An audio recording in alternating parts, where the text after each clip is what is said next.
Toronto Maple Leafs 3-1 winners last night in Detroit. The Canucks lead by 2 points after their win over the Jets last night. Sergio Momesso, one of the Canucks trade deadline acquisitions, scored the first and second Vancouver goals in a 3-1 win. On the heels of that defeat, the Jets are desperate for a win over the Oilers at Northland's Coliseum tonight. The game is underway, so let's join Don Whitman and Jim Poplinski in the broadcast booth. Thank you, Scott. Hi, everybody. Phil Housley has just given the Winnipeg Jets a 1-0 lead, breaking away on a 3-on-1. Housley let a shot go from the top of the circle, and that beat Bill Ranford in goal, his 23rd of the season, with Thomas Steen and Brian Erickson drawing the assist. The goal coming at 6:23, and that came just seconds after the Winnipeg Jets had killed off a minor penalty to Sean Cronin. Don, when you look at the record that the Winnipeg Jets have when they don't score their first goal, 8-29-7, they have to be happy that they did count first here tonight. And if there's another omen that the Jets might have going for them, it's the fact that the Oilers this season have not won a Saturday night game at home. They've only played 3 of them, mind you, but they are winless in those 3 games. Well, we can make the statistics say whatever we like.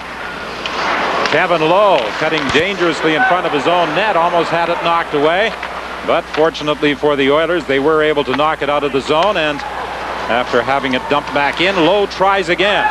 This time flipping it down the ice, racing after it is Randy Carlyle.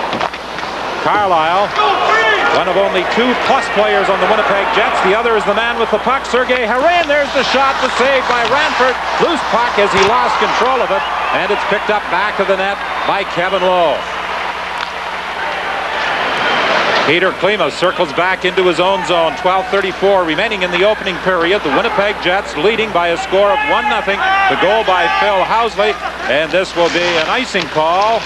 Well, will it? It's waved off as Bookberger got to it first. Back to the point to Norm McIver. His shot through traffic went off a skate to the corner. Dave Brown tried to get it back of the net to McTavish. McTavish a wraparound attempt. Then Bookberger took a swipe at it as Essenza made the initial save. McTavish has it again. It's loose in the corner. Picked up by Dave Brown. Brown dumps it into the corner. Hit referee Kerry Fraser in the process. The puck is still in the Winnipeg zone. All sorts of pressure by this line of McTavish, Bookberger, and Brown. McTavish back to the point to McIver. He keeps it in. Over on the other side, Sykes bumps with Muni, and it's knocked out into the center ice area. Ed Olchak winds up, fires it just wide.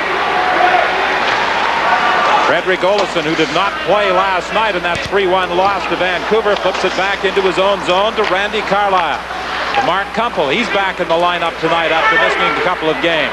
Kumpel with a long shot, that's off the blocker of Ranford into the corner. Picked up there by Craig Simpson. 11:13, the time left in this opening period. 1-0 Winnipeg. Here comes Mark Messier, going for the net. Saved by Essenza. The loose puck flipped into the corner. Picked up there by Eagles. Eagles to Kumpel. Kumpel moves it ahead to Scott Arneal. Arneal takes a hit from Bukaboom. Eagles overskates it, and back comes Anderson. His shot. And Essenza has had difficulty a couple of times making the save and then controlling the rebound. But he hangs on with 10:49 left in the period. You can go as far as your heart can see, be on any road that you want to be. It's your day, you're on your way with that song. Now is the time for celebration. You're on your way with that song. It's your day, you're on your way. Well, the Winnipeg Jets obviously not doing very well on the road, and with their remaining games all on the road, they'd sure like to change that around. Here's another look at the goal that has put the Jets on the scoreboard first. Look at Housley with his head up. He picks a perfect spot and catches Ranford on the short side to give his team a 1-goal lead. Steve Smith unable to keep the puck in. The Winnipeg Jets return home via charter immediately after tonight's game. They will then be returning to Vancouver for a Thursday date. Here's the shot. Essenza makes the save, and Joe Murphy was driving for the net. sticks got up as Cronin and Murphy were battling in front of Essenza, but he was able to hang on and make the save. Bob Essenza starting tonight for the Winnipeg Jets. There's been some question as to who the #1 goalie is, but when you look at the minutes played by Essenza, 2,794, there's not much question in that regard. And Bill Ranford for the Edmonton Oilers, he has had some problems since Grant Fuhr's come back. He hasn't played quite as well as he had at the start of the year, but still a first-class goaltender. Do you think the presence of Fuhr has bothered him at all? Well, I'm not sure what the reason is, but his performance is certainly hindered. I would think that has to do a lot with people questioning he and Fuhr's relationship all the time and how they can work together, being two first-string goalies. Many people, of course, thought that one of them would be moved before the trade deadline. Well, there was a lot of speculation in that regard, and there's a lot of teams as well that could use them. Drop pass to Alnuk. Alnuk looking for someone to give it to. Tried to find Steen. Picked up by Eriksson. Into the corner. Smith goes after it. Smith flips it out into the center ice area. We're just past the midpoint of the opening period. It's 1-0. The Winnipeg Jets leading the Edmonton Oilers on Phil Housley's 23rd of the season. Lead pass for Klima. He was almost sent in alone. Harin is checked by Klima. He'll come back. There's the shot fired wide. Tikkanen gets it to Klima again. This time he's checked by Randy Carlyle, and Charlie Huddy retreats into his own zone after it. Winnipeg has got to be a little bit more disciplined, giving Klima a great chance there to get the Oilers back in the game. That just can't happen if they want to be successful. Tikkanen's shot was blocked. He broke his stick in the process. He is without a stick as the puck goes over to Evans in front to Harin, who scores. Sergei Harin taking that perfect feed from Evans, and the Oilers were in a situation where Tikkanen was trapped without a stick. Well, that happens so often. Let's take a look at this goal from the blue line in. The Oilers with a great opportunity seconds earlier by Klima. Tikkanen gets trapped, and Harin goes in on a 2-on-1 with Evans. Take a look at Evans. He gets his head up, fakes the shot, and moves it right across. Ranford would have to come up with an unbelievable save to stop that one. He had good position. His defenseman has got to do his best to stop that pass because Ranford was playing the shot. Harin with a wide open net, and the Winnipeg Jets have a nice 2-goal lead. However, the Winnipeg Jets also had a 2-goal lead the other night in Calgary, and they lost in overtime 4-3. Paul McDermott fires it wide. Evans and Housley draw the assists on Harin's second goal of the season. 2-0 Winnipeg. Kevin Lowe takes a shot. It's deflected in front, picked up by McDermott. He gets it out of the zone with 8:47 remaining in this opening period. Sean Cronin breaks up the play. Cronin in across the line, but it's offside. 8:42 remains in the opening period. The Jets lead by 2. This year, 3 out of 10 Canadian students will drop out before finishing high school. They won't find the jobs or opportunities they're looking for.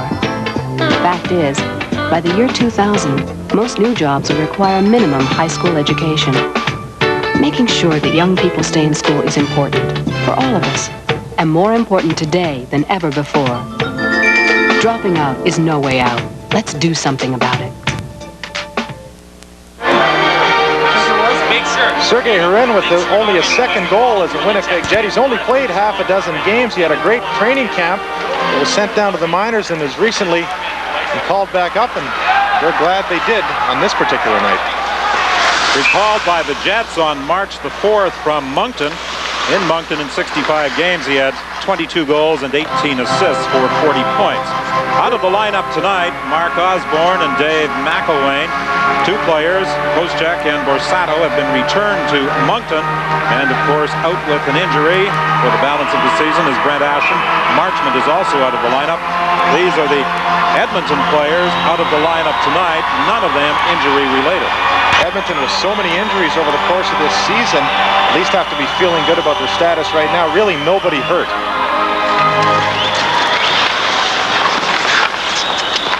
Back to the line, Craig Muni. Slides it into Murphy. His shot goes off the skate into the corner.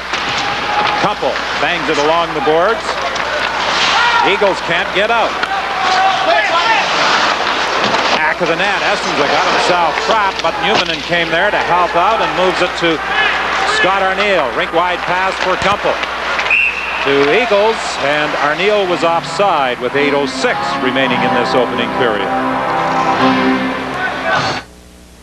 When you're busy being a mom and chauffeur, the last thing you're thinking about is your brakes, right? But if something told you they weren't right, would you know where to go? You don't want to trust them to just anybody. So you go to Midas. Free 49-point brake inspection, trained experts, written estimate, the famous Midas guarantee. And nice people. Good morning, Murray. That really look after you. When it comes to brakes, nobody tops the Top Guns. Nobody. The Oilers with a fair amount of success at home this year. Their success has not been quite as good on the road. And they haven't had the success against Smythe's division opponents this year that they have had in previous seasons. But their wins this year, 35 coming into this game, identical to their record at the same time a year ago. Of course, we all know what happened a year ago. They went on to win the Stanley Cup. Craig Simpson back to the net with Messier. Housley's there trying to poke it free. He succeeds. He gets it to Steen. But Bukaboom pinched in from the point to keep it in the Winnipeg zone. Now the Jets start away. Housley in across the line. Puts on the brakes. Slides it in front. Helnick couldn't get a shot. Flipped ahead to Messier, working against Carlisle. Messier, a quick release, and a pad save by Bob Essenza. Thomas Steen of the Jets flips it in.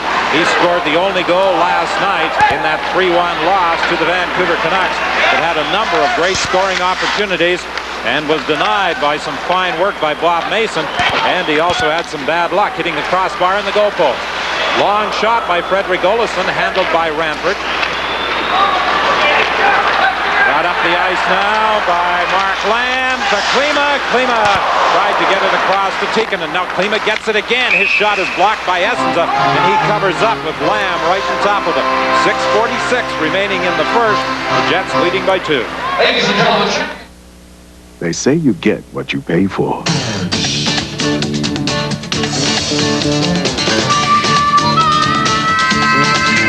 At McDonald's, we insist on it.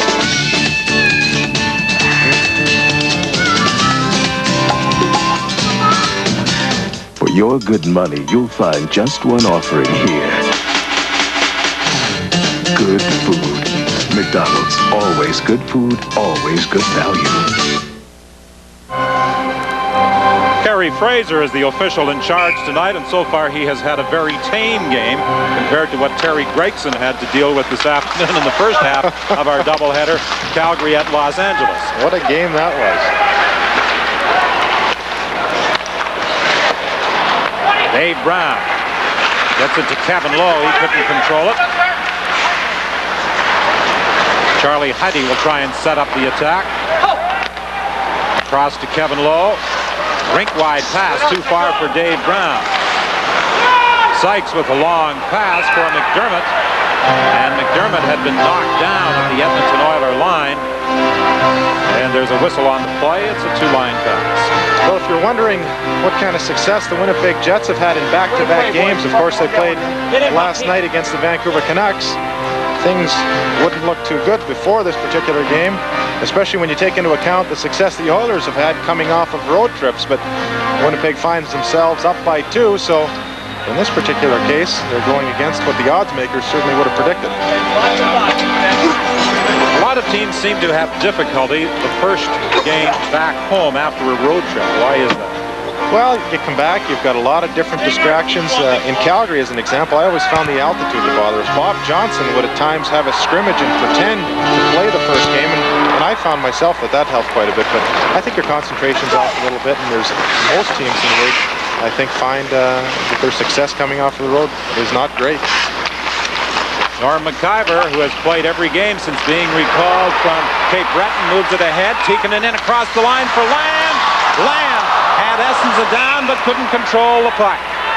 A whistle on the play and a penalty coming up against the Winnipeg Jets. So it will be A second power play opportunity for the Oilers with 5:57 left in the period.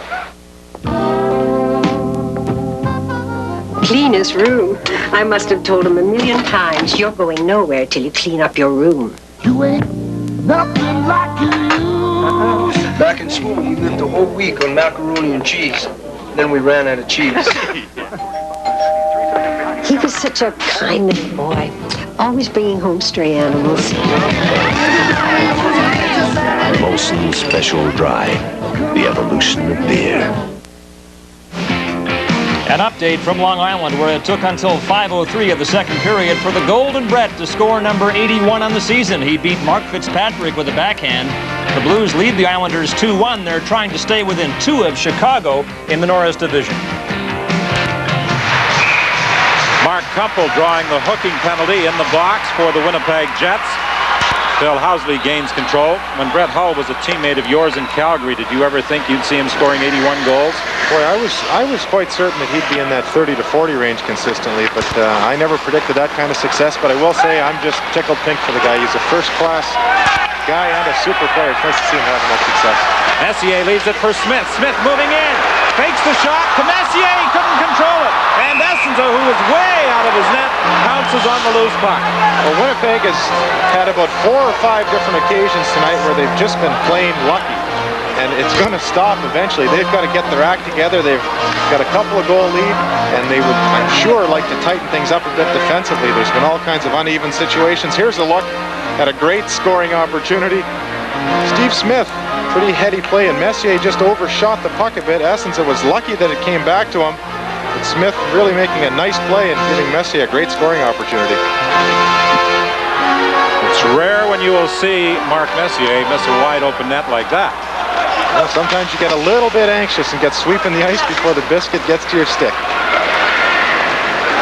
1:23 remaining in the penalty to Kumpel. 5:18 left in the period. The Jets in front by 2.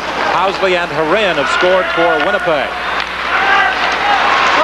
Esa-Tikkanen comes in across the line, gets around Donnelly. Couldn't continue with the puck. It's loose at the side of the net. Picked up now by Teppo Numminen. He comes out with Scott Arniel.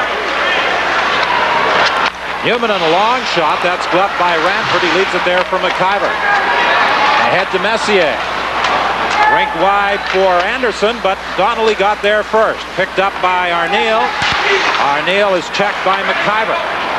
Rink wide pass for Messier. 40 seconds remaining in the penalty. The Oilers have had problems this year with their power play. They're down near the bottom in the National Hockey League when they do have the man advantage. Well, they're 15th overall, and there's been a number of players that have talked about the lack of success on the power play and how they have to get that going into the playoffs. They have yet to register a goal on the power play in their last 4 home games. And they're 15 seconds away from being 0 for 2 tonight. Randy Carlyle plays it around the boards, and Mike Eagles tried to get it out, but he was checked by Smith. On a second attempt, however, Freddie Olofsson fires it down the ice as Kumpel comes out of the penalty box. Well, Winnipeg taking no chances, and that's what they have to do. They're 3rd in the league in penalty killing, and they certainly want to keep that going, get themselves out of this particular jam. In behind the Winnipeg net, Donnelly plays it ahead to Steen. Steen fires it in. Eriksson races into the corner after Charlie Huddy bumps him. The puck in the other corner now. Elnick fell as he was racing after it, and Graves brings it back for Edmonton. Stopped at the side of the net by Essenza. He plays it around the glass, and it's picked up by Thomas Steen. Here's a 3-on-2 for the Jets. Steen in across the line. Good play by Craig Muni. The puck bounces high, picked up by the Oilers, brought back by Murphy. Murphy has McIver going in with him. He couldn't control it, and Steen brings it back. Ahead for Olofsson. Olofsson going into the corner, bumps there with McIver. It's loose at the side of the net. Buchberger picks it up for Edmonton. 2:53 left in this opening period. 2-0, the Winnipeg Jets leading. For a game that I thought would be fairly close checking, I've been surprised at the number of 2-on-1s and 3-on-2s. Olchak tried to center it for McDermott. It's intercepted by McTavish. McTavish has Brown going for the net. Brown attempted to center it. It's picked off by Phil Housley, and he dumps it down the ice. This line of Brown, Buckberger, and Craig McTavish has seen more ice time tonight than I'll bet they've seen in a number of games. They started the game, and in fact, they had some pretty good pressure on the Winnipeg Jets. Brown has had 5 points in his last 4 games. Oh, it's amazing. The guy gets a little bit of confidence, gets on a roll, and it's surprising what even players with a little less skill can do for your hockey club offensively. Linesman Swede Knox fell in the center ice area and almost had Dave Brown run into him. And that would not have been a collision that Knox is looking forward to.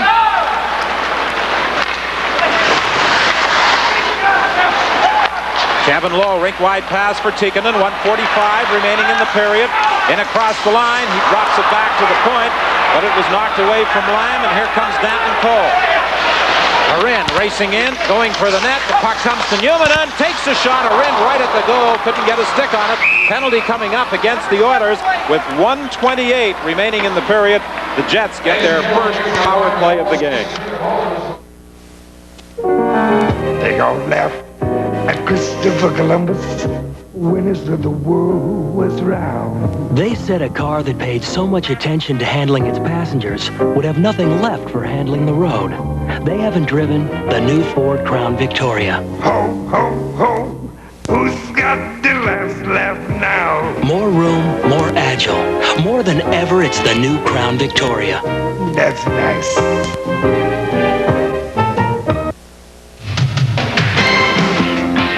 An update from Maple Leaf Gardens in Toronto. They're very concerned over the condition of Leaf starting goaltender Jeff Reese involved in a collision here. He was hit by his own defenseman, Todd Gill, and went heavily into the upright of the net.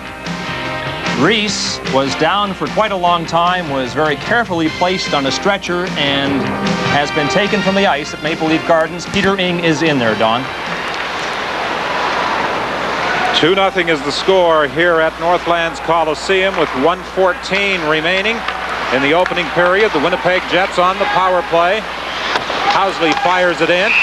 Eriksson picked it up in the corner, but it's a delayed offside call against the Jets.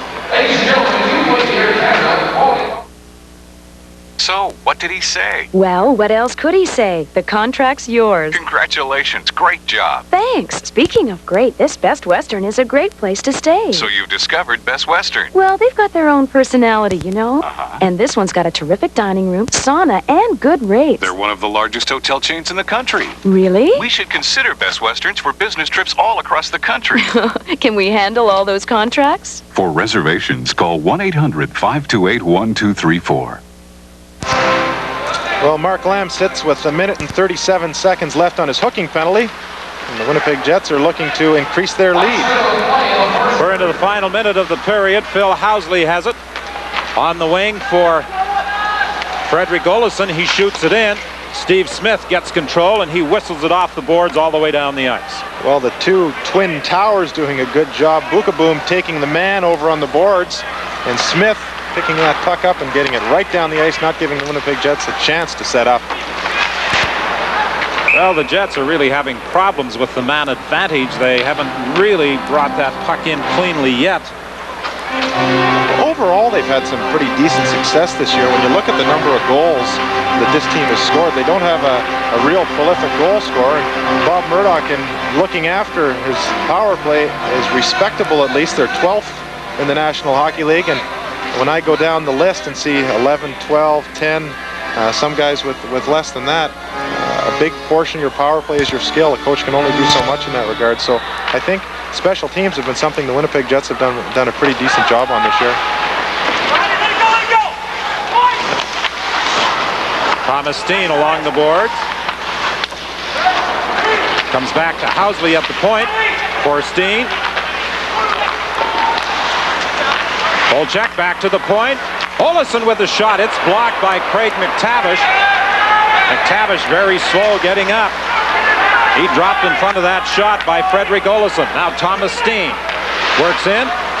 Had problems controlling it. Gets it again just as the horn sounds to end the opening period.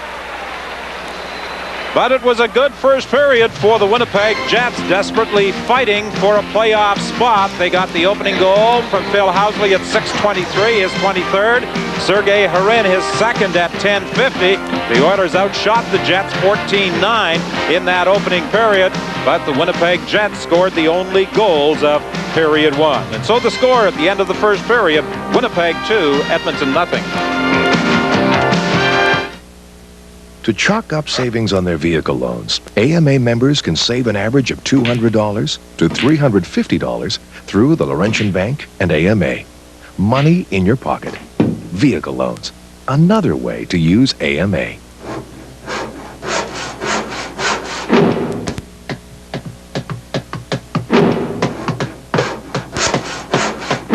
Home insurance. Another way to use AMA. Early that morning, they gave Al his warning. Give yourself up. No way! I want 10 million and a jet. Be reasonable, Al. We'll give you a box of Kellogg's Raisin Bran. What? Kellogg's Raisin Bran, Al. It's got 2 scoops of juicy raisins and big crispy flakes with bran. Well, the offer sounded right, because Al had been there all night. How many scoops? 2 scoops of raisin. I'm coming out. Kellogg's Raisin Bran. When it comes to Edmonton, Reimer does it better. From the east and within the west, Reimer brings the goods this city needs and carries the products to all other parts of Canada. Nobody delivers it better, faster, and at a more cost-efficient price. And nobody dares challenge Reimer's exclusive guarantee, on time or free. Reimer Express, winner, Canada Award for Business Excellence in Quality. Working for a living, getting myself ahead. There are more than 50 ways to get ahead in the trades. Rewarding careers begin with Alberta Apprenticeship. You'll get an educational advantage with classroom instruction at one of over 12 post-secondary schools in Alberta, and on-the-job training that lets you earn while you learn. It's a great way to start building a secure future today. For more information, contact your nearest Alberta Career Development Center. My Wilmar heat mirror windows have an invisible film and a special coating for total performance. I like my windows. My Wilmar heat mirror windows helps my plants grow to be healthy and strong. So do mine. My Wilmar heat mirror windows protect me from fading. Fading? No problem. My Wilmar heat mirror windows also reduce the sound transmission from unwanted noises. What? The very comfortable Wilmar windows with heat mirror. Total performance unlike any other window. Call the Comfort Line. Coach's Corner. Brought to you by Pepsi. It's got what it takes.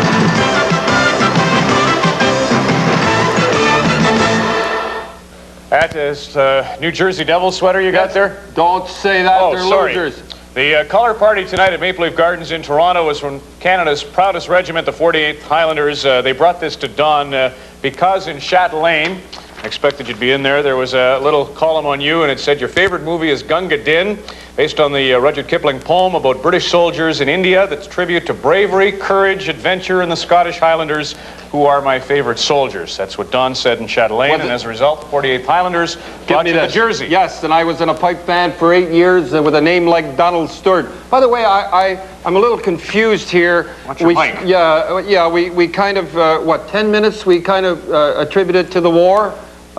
Maple Leaf Gardens pay tribute to the Canadian Armed Forces at the start of the game. Oh, I Is that see. what you mean? Yeah. The Gardens did that. The Leafs and the I fans was of just Toronto. wondering. I was just wondering. Anyway, let's move on. St. Patrick's Day, Donald Stewart. Yes. The Blackhawks and the Blues were involved in a lot of fights, 278 minutes in penalties. Bill McCurry had to hand them out. Brian Sutter and Mike Keenan were both fined, but didn't get suspensions. Peluso and Kelly Chase did receive 10-game stints for their affairs. Now, what about it?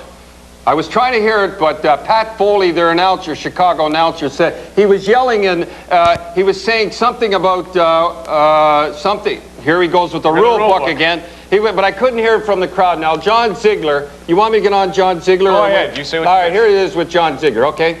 Last year, he was at a hockey game in New York with the Island. Remember that one? Baumgartner got in a little scuffle. There was $30,000 fines in that one and 20-game suspensions in that one. He goes to a game in Chicago. He was at this game. There's $28,000 fines and 20-game suspensions. So I figured out he's been to 2 games. It's cost the team $60,000 and 40-game suspensions. So what are you saying? It's a bad precedent with the president present? Yes. I can't believe you could say that. What I don't understand is how Mike Keenan and Brian Sutter got off, and you know how I love Brian Sutter. Oh, you do? From Sylvan Lake, Alberta, and you love Mike Keenan. Yeah, but I like Sutter too. Leaving the players' bench, which happened with Chase in the first period, Peluso in the second, both became involved in fights. Yeah. It says right in the rule book that the coach of the team whose player goes over should get 5, and if the other team responds, that coach should get 3. I think the NHL is consistent. Never mind. On their bowling policy. Now wait a minute, Mike Keenan and Brian and Sutter are friends of yours. Yes. Yeah, I'd hate to be an enemy.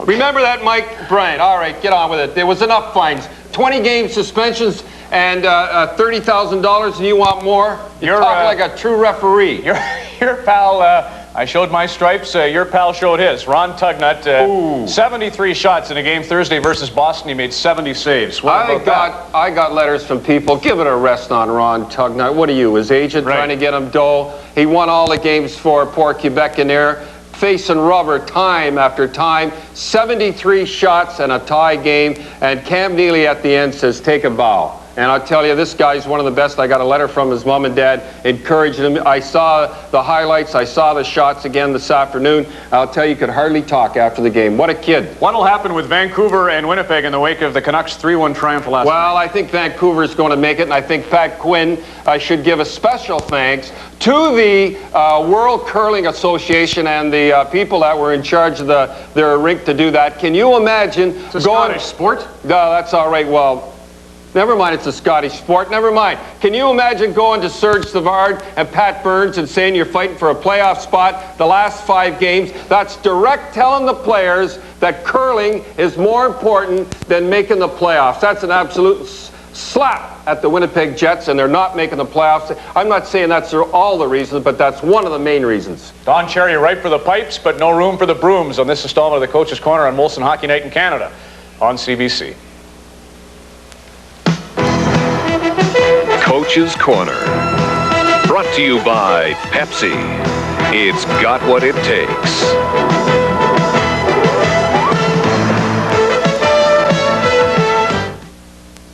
Service that says you're appreciated. That's IGA. Come in today for Maple Leaf Wise Choice Wieners, one of many specially priced catalog features. Collect IGA Oilers hockey cards inside McGavin's bread. People come first at IGA. So, you want to have fun?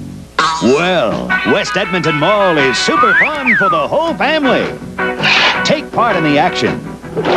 Join in on the fun. Have an adventure.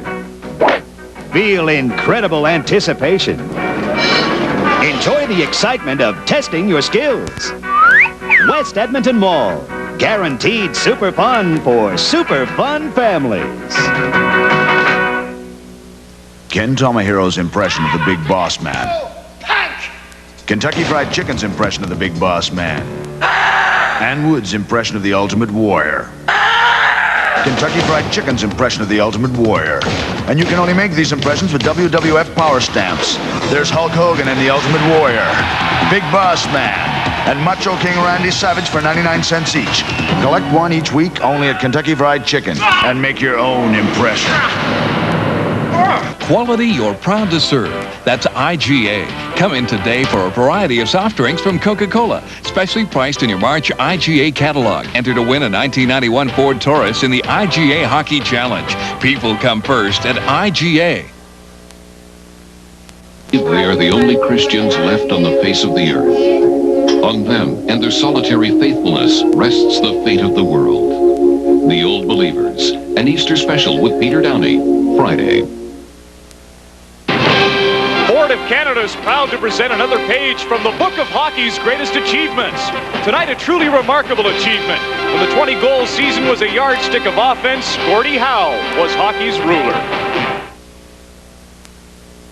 Ford and Mercury dealers are taking care of business with up to $3,700 in cashbacks and TCB reductions on Tempo and Topaz, F-Series trucks, Mercury Sable, Aerostar, Ranger, Ford Taurus, Escort, Festiva, and much more. We're not only taking care of business, we're also taking care of you. Taking care of business and working overtime, workout. 4 decades, 22 20-goal seasons, all in a row. Just another small indication of why Gordie Howe is considered Mr. Hockey. His first run at 20 goals began when he was 21, and the Detroit Red Wings were blossoming into hockey's premier power. His final taste came in the 70-71 season when he was 43 years old. Overall, 13 30-goal years and 4 of 40 or more. 21 consecutive years he finished in the top 10 in National Hockey League scoring. But goals and how he scored them are the legacy of Gordie Howe. After 20 minutes at Northlands Coliseum, the Jets, who desperately need a win, lead the Oilers 2-0. Hockey Night in Canada will be right back. In Canada, a beer must be clean and cold, and it must have a genuine Canadian taste. Molson Canadian, what beer's all about.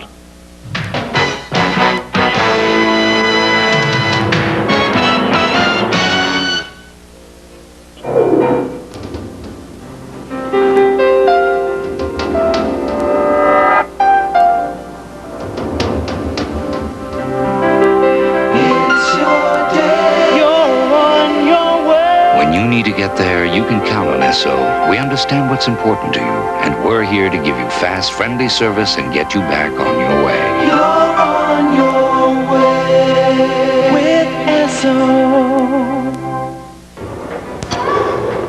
Do I fill in the GST credit form again this year? Can I get a credit for my kids? Are there any other credits I should know about?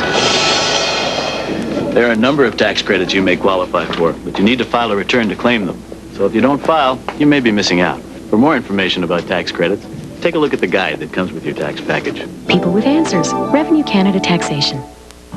Luck is everywhere, man. Luck is everywhere, man. Go out and get your share, man. Instant fun, I swear, man. Anytime and anywhere, man. Luck is everywhere. Where do you play, you ask? Well, how about Maplewood, Pinawa, Manitoba, Cliff Pond, Grand Beach, Mobile Hill, Isabella, Gimli, Goose Jaw, Weyburn, Assiniboine, Estevan, Humboldt, Battleford, Eyebrow, Lucky Lake, Okotoks, Balzac, Lethbridge, Red Deer, Erie County, Barrhead, Finnegan, Wabaman. Wherever you are, if you're looking for luck, why not start from scratch? Luck is everywhere, man. Luck is...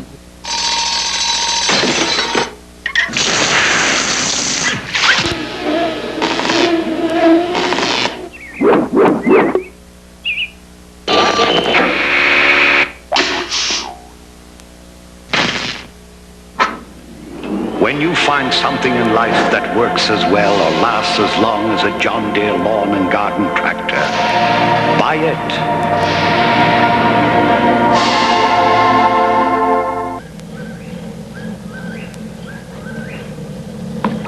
I know what the problem is. I don't have my lucky hat on. OV, real life beer. This portion of Hockey Night in Canada has been brought to you by Ford of Canada. At Ford, quality is job one. At Northlands Coliseum, Jets lead the Oilers 2-0 after 1. In one of 4 games played this afternoon, the Edmonton Oilers had more than a passing interest. They watched with great interest to see if they could get a hint as to who they might play in the first round of the playoffs. Nasty at the Great Western Forum this afternoon. Late first period, Doug Gilmour engaged in lip service with Kings coach Tom Webster and got a smack in the lips in return. It wasn't quite a brawl, but there was enough action to dislodge the glass between the benches. The teams left the ice for an early intermission, and Tom Webster was ejected. The Kings were in control all day on the scoreboard. Todd Ellick had 2 goals for Los Angeles, this one to make it 4-0 when play resumed in the first period. And Steve Duchesne iced the win for the Kings in the second period. This goal made it 6-0. The Kings sat back in the third, but still it ended 8-4 Los Angeles. And so the Kings lead the Flames by 1 point now in the fight for first in the Smythe Division, and the teams close out the season on Sunday the 31st in Calgary. Could that be the day that first will be decided in the Smythe Division? Pittsburgh and the Rangers are engaged in a struggle for first place in the Patrick Division. In Philadelphia this afternoon, Flyers got a badly needed win at the expense of the Rangers. Rick Tocchet not expected back in the Flyers lineup until playoff time, but returned today to score 2 for the Flyers. That was one of them. Pelle Eklund had 3 for Philadelphia. This was his hat-trick goal. Flyers beat the Rangers 7-4. Rangers slumping badly, 1-8-1 in their last 11. The Flyers helped their cause with only their second win in 11 games. In Pittsburgh, Chris Chelios led the Hawks with 4 points, 2 goals, and 2 assists as the Hawks beat Pittsburgh 7-5. Chicago has 99 points now. And so, because both teams lost, nothing changed among the leaders in the Patrick Division. Penguins still lead the Rangers by 3 points, each with 4 games left. The schedule couldn't have worked out any better because they play each other on the final day of the regular schedule in New York. At the Garden in Boston this afternoon, Cam Neely hurt the Buffalo Sabres with 2 goals, numbers 46 and 47 on the season.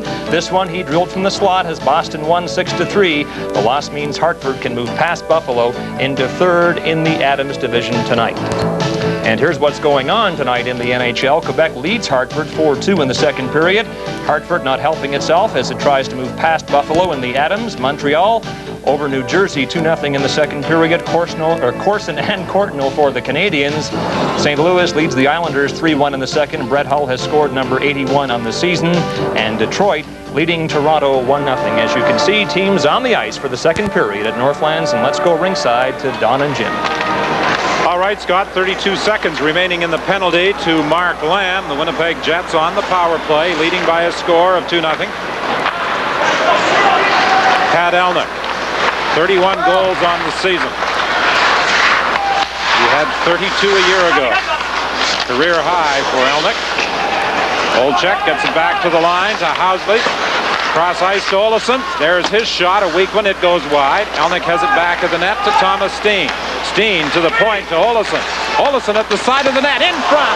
And the save is made by Bill Ranford as Olczyk was attempting to deflect it to Pat Elnick.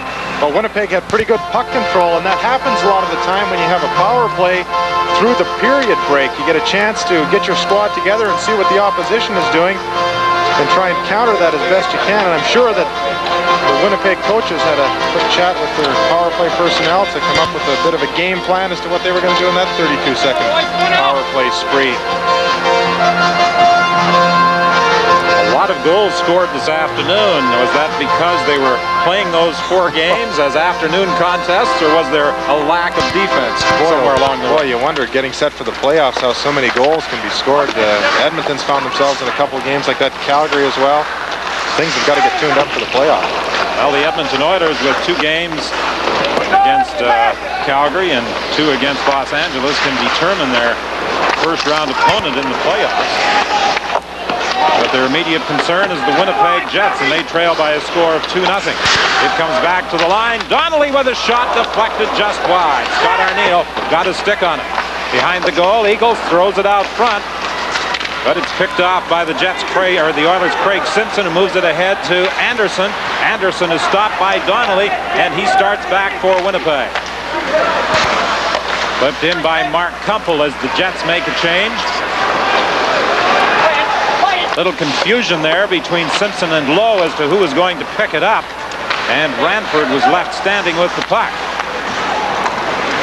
Flipped into the Winnipeg zone. Back after it goes Phil Housley. He skates away from Klima, moves it up along the wing. Thomas Steen with a long shot that's blocked by Craig Muni, and Muni is hurt. Housley on the wing for Erickson.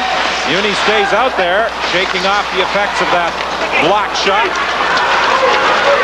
Now Klima comes down the right side, gets away from Carlisle, looking for Tikkanen, and Housley made a fine move, sprawling to block that pass. Lamb throws it out front. Tikkanen was checked by Carlisle. He couldn't get a shot away.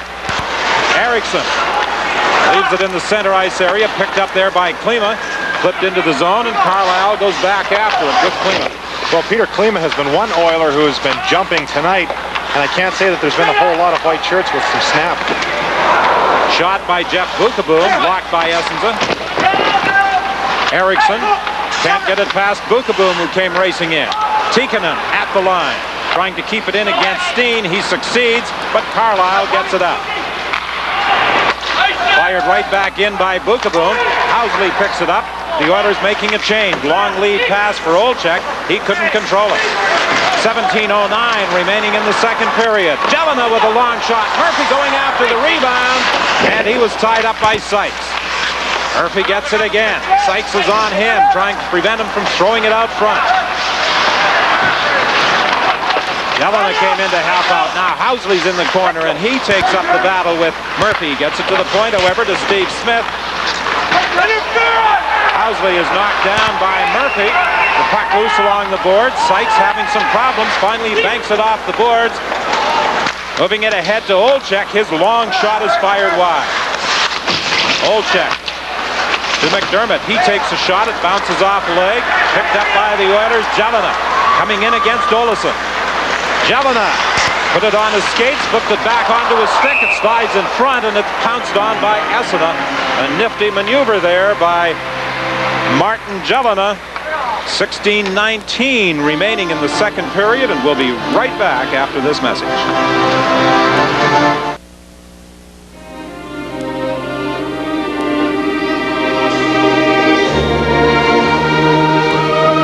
Out of respect and admiration for the civil engineers of the world who carved these exhilarating paths from the face of the earth, the engineers at Honda present an object to truly enjoy the fruits of their labor.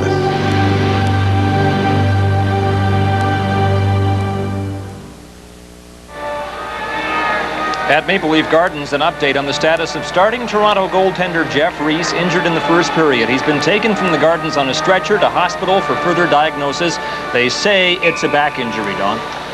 Well, we certainly hope it is not serious. There was concern in Toronto the other night when they played Los Angeles, and Tom Fergus was hit in that game, and they thought he may have suffered a serious injury. That was not the case, and we hope the same applies to Jeff Reese.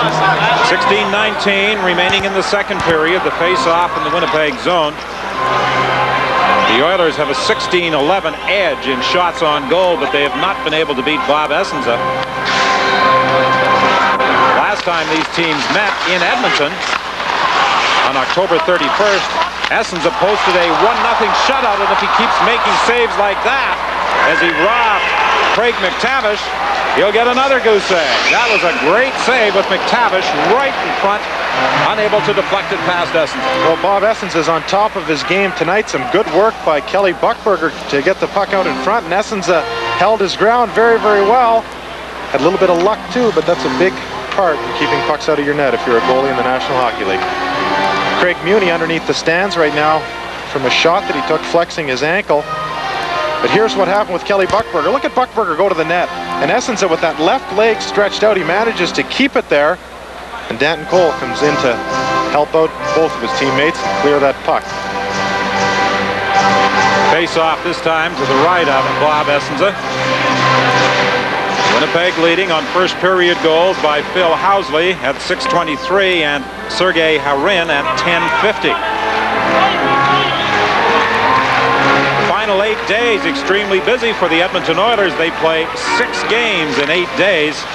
A rough way to wind up the season. Fortunately for the Oilers, they're not involved in any real scramble for a playoff position. They're going to finish third, and there's going to be no change in that result regardless of what happens. Well, you can really argue those things either way. I wonder if it doesn't make more sense to have a little bit of significance with the games. I think back to an Oiler confrontation with the Calgary Flames a number of years ago.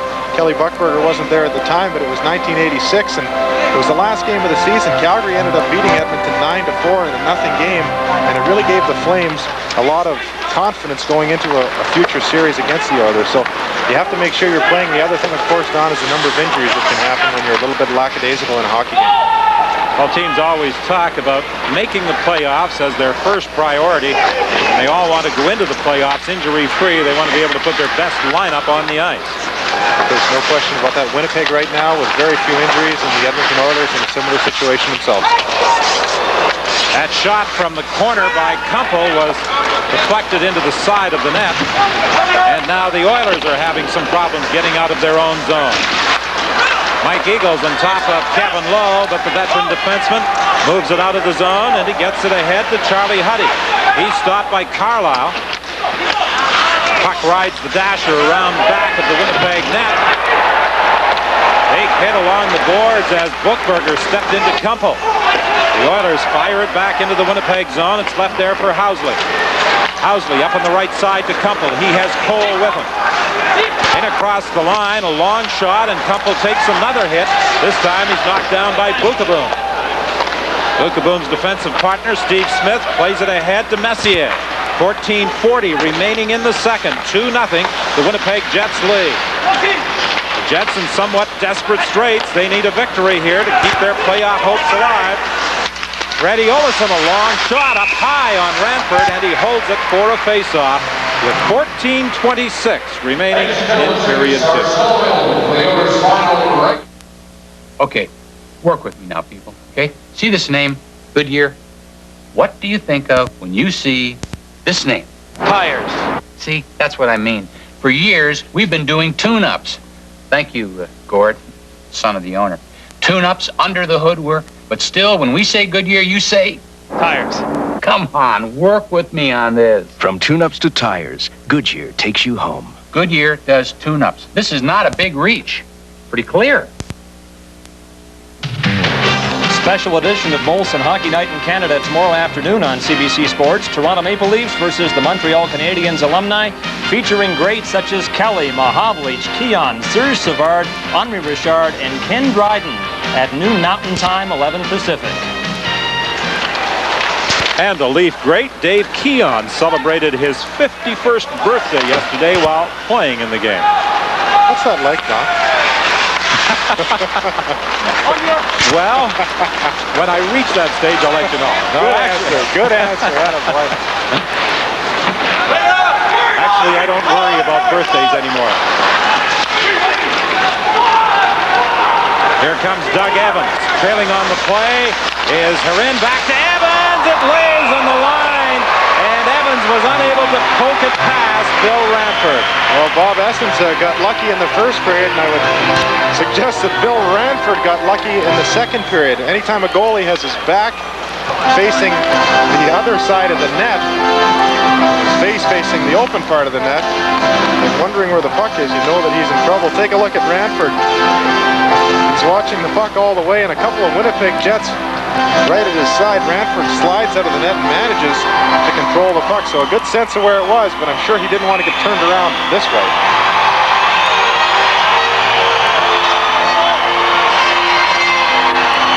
Bill Ranford hasn't had great success of late. But I'm sure he would like to get things going a little bit better and make it a tougher decision for the coaches on who to start in the first round of the playoffs. Back to the line for Newmanen. Orelnik. He's checked by Bukaboom, and it's moved out. Simpson leaves it there for Lamb. Lamb takes a shot with Simpson driving for the net, and Essens wisely held on. Well, if you went 365 days ago, you would have seen standings that look like this. Quite a difference between LA today and LA a year ago. Calgary not too far off the pace, and Edmonton close. Vancouver and Winnipeg in some way similar. Winnipeg, obviously, a pretty substantial drop. The Winnipeg Jets have not had 2 back-to-back seasons of increased point production. Their most productive, 84-85, when they had 96 points, then 59 points the following year. Kind of a yo-yo effect as far as their point totals are concerned. A good year followed by a bad year. That shot off the stick of Essenza. Boom has been pinching in from the point a lot, forcing the play, keeping it in the Winnipeg zone. Now the Jets flip it out. Racing back after it is Steve Smith. Lamb was checked in the center ice area. Smith following up on the play, brings it to the Winnipeg line. Gets it over to Anderson. Too far for Lamb. It's loose in the corner. Picked up there by Eriksson. Eriksson gets it to Thomas Steen for Elnick. Elnick left it there for Eriksson. It was almost picked off by Lamb. Oh, Smith put a hit on Eriksson. Got just enough of him to send him flying into the boards. And now Gord Donnelly is trying to get at Smith. For a moment, I thought Smith was going to do more damage to his teammate, Mark Lamb, but he did get enough of Eriksson to send him flying. Well, Smith and Bookeboom, 2 big defensemen, big, strong defensemen that like to catch you with your head down, and it's up to you to keep your head up, or you're going to end up where Lutzy Eriksson is right now. 12:47 is the time left in the second.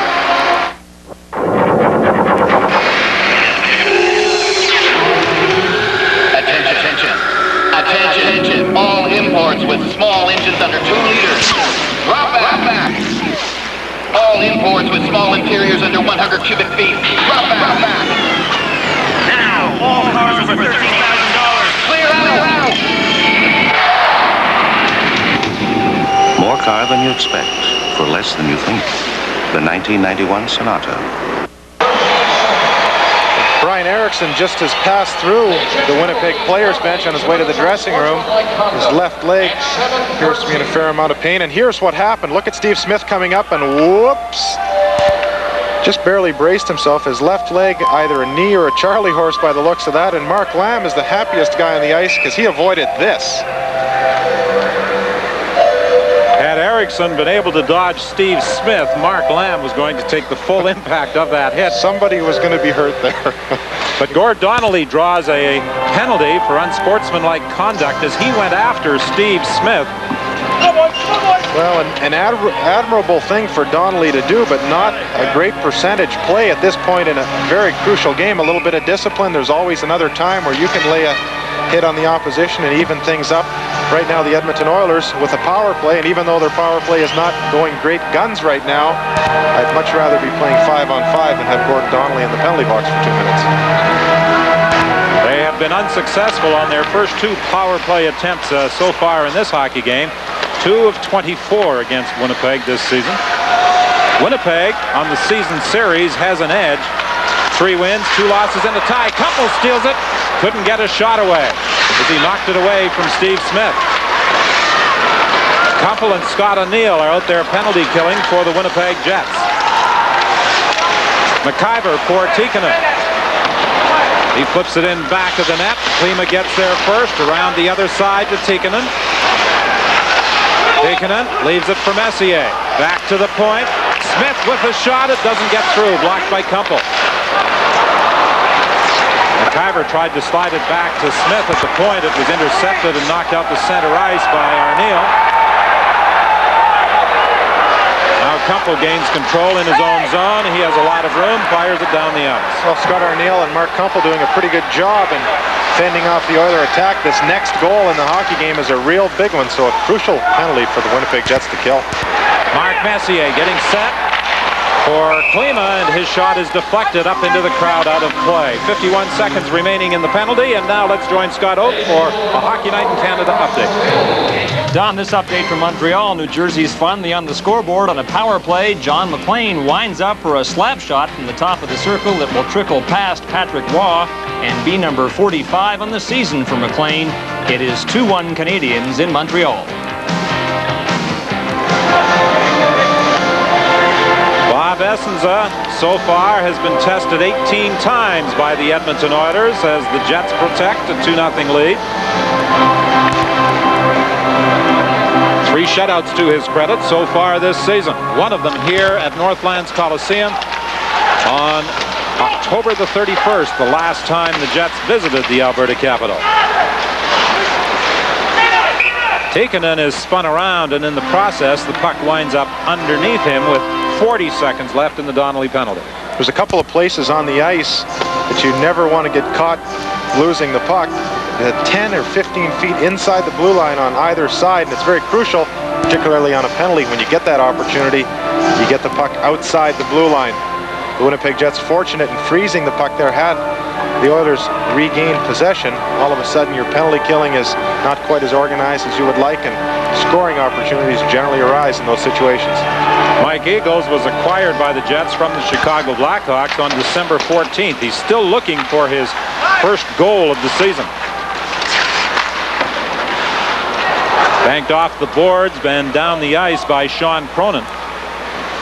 Now the Jets change their penalty killers as Kumpel and Arneal come over the boards. Teppo Numminen and Sean Cronin are back on the blue line. Fired in. Arneal along the boards, trying to get it out. He succeeds. Just 10 seconds left in the penalty. Again, good penalty killing by the Winnipeg Jets with Gord Donnelly in the box for that unsportsmanlike conduct call. Here comes Tikkanen.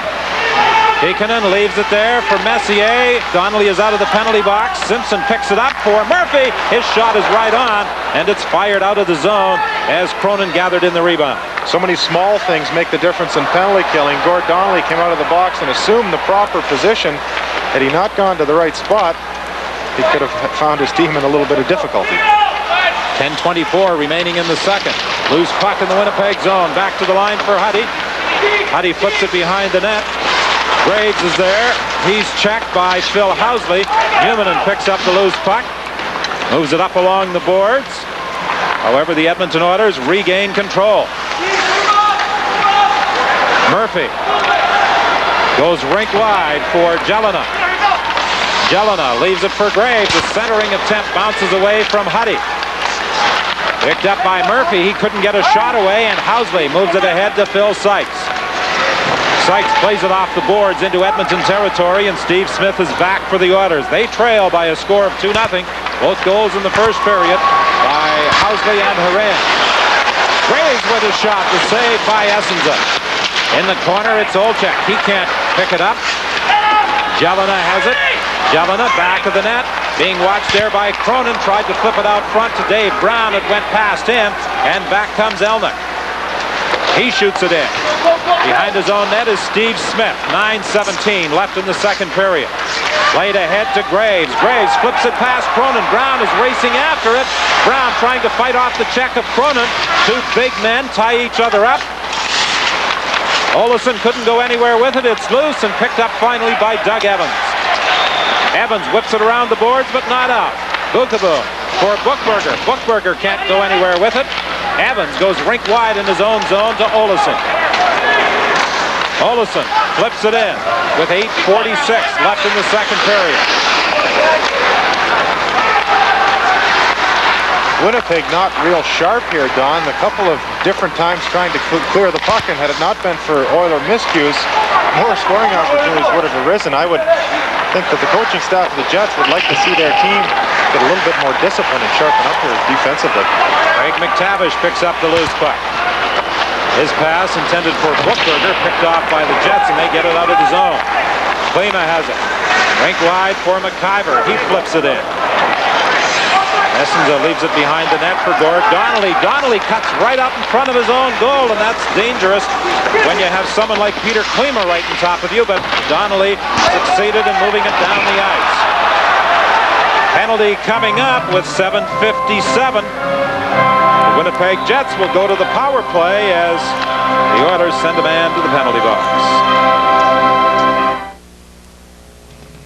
We found an abandoned cabin. You know, so we're figuring, well, We thought it was abandoned. Exactly. It's pouring rain, so we go in, go to sleep, no problem. No, But then we hear something. Yeah.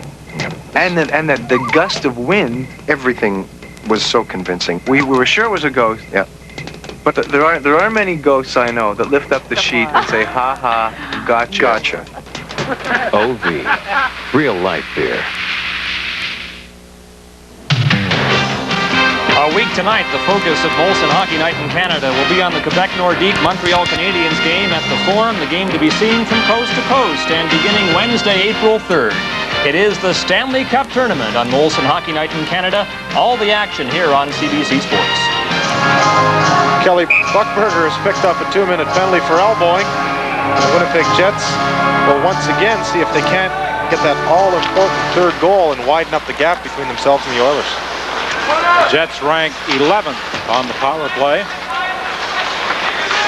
Steen, the side of the net for Olczyk in front to Elnick. He took a swipe at it, but the puck had bounced away from him. Kept in at the line by Olsson for Olczyk. Back to the line to Olsson to Elnick. Elnick tried to slide it through to Steen. It was blocked by Muni. Steen now gets it in front, looking for Olczyk, and it bounced all the way back to the line. Elnick for Olczyk. He tried to center it. There was nobody there. Housley dishes it off to Steen. His shot is blocked.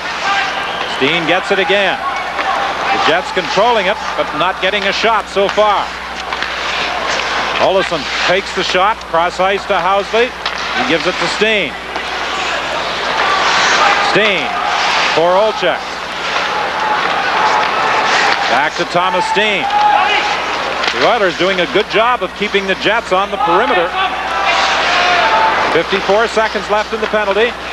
Housley now giving it to Olsson. Cross ice to Olczyk. There's the shot up high and wide. Big rebound off the glass, and Lamb flips that down the ice. Now Edmonton very composed in their box formation, fending off the Winnipeg power play. The Jets didn't move the puck quite enough in order to force the Oilers to get out of position in their box. And Edmonton, with some pretty good patience, eventually got the puck and iced it. Thomas Steen back to Randy Carlyle, back to Steen. Steen gives it off to Housley. Housley with a shot, it goes wide. 18 seconds left in the penalty. Randy Carlyle to Cole to Evans. Over to Thomas Steen. Carlyle is in the slot. Puck bounced away from him and also bounced away from Cole. Evans back to the net for Steen. He throws it out front, but it's picked off by McTavish. McTavish works his way to the Winnipeg line, is stopped there by Carlyle as the penalty is over. Here comes Eagles in across the line. Eagles going around Smith, throws it out front, and then takes a big hit from Smith in behind the Edmonton net. 5:42 remaining in the period. Gord Donnelly had to hurry back. Adam Graves putting some great pressure on him. That's one thing the Oilers do very well, is get right on top of your defenseman and make them cough the puck up. Eagles for a couple. He redirected it, and Ranford had to react quickly. Here comes Anderson. Checked there by Gord Donnelly, and then Donnelly dodges a hit from Adam Graves. Anderson spun around by Donnelly at the line. Donnelly has been effective back in that blue line for the Winnipeg Jets in tonight's hockey game. Glenn Anderson had a great head of steam earlier, and Donnelly just got his foot on the puck, and the second time Donnelly thought, there's no way I'm playing the puck on this guy, and he took the body. Stood Anderson up very well. Scott Arniel's long shot is blocked by Ranford. Jelena couldn't control it as he fell at center ice. Paul McDermott for Phil Sykes. And across the line for Olczyk. His shot is kicked up high into the crowd by Ranford with 4:34 remaining in the second period. Introducing the Dodge Shadow S and the Plymouth Sundance S, the smart cars from Chrysler. They've got the largest engines in their class, but we kept the fuel economy high. That's smart. We gave you lots of legroom, but didn't cramp on cargo space. That's also smart.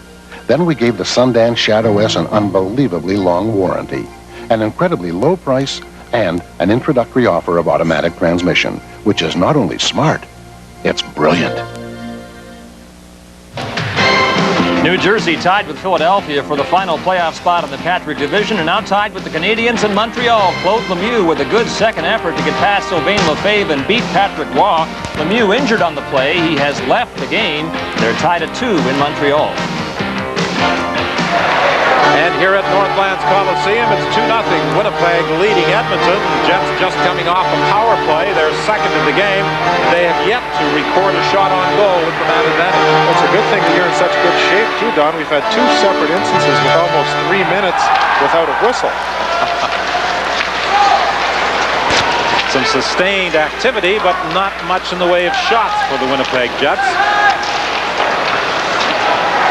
Bill Sykes races in, battling there with Mark Lamb.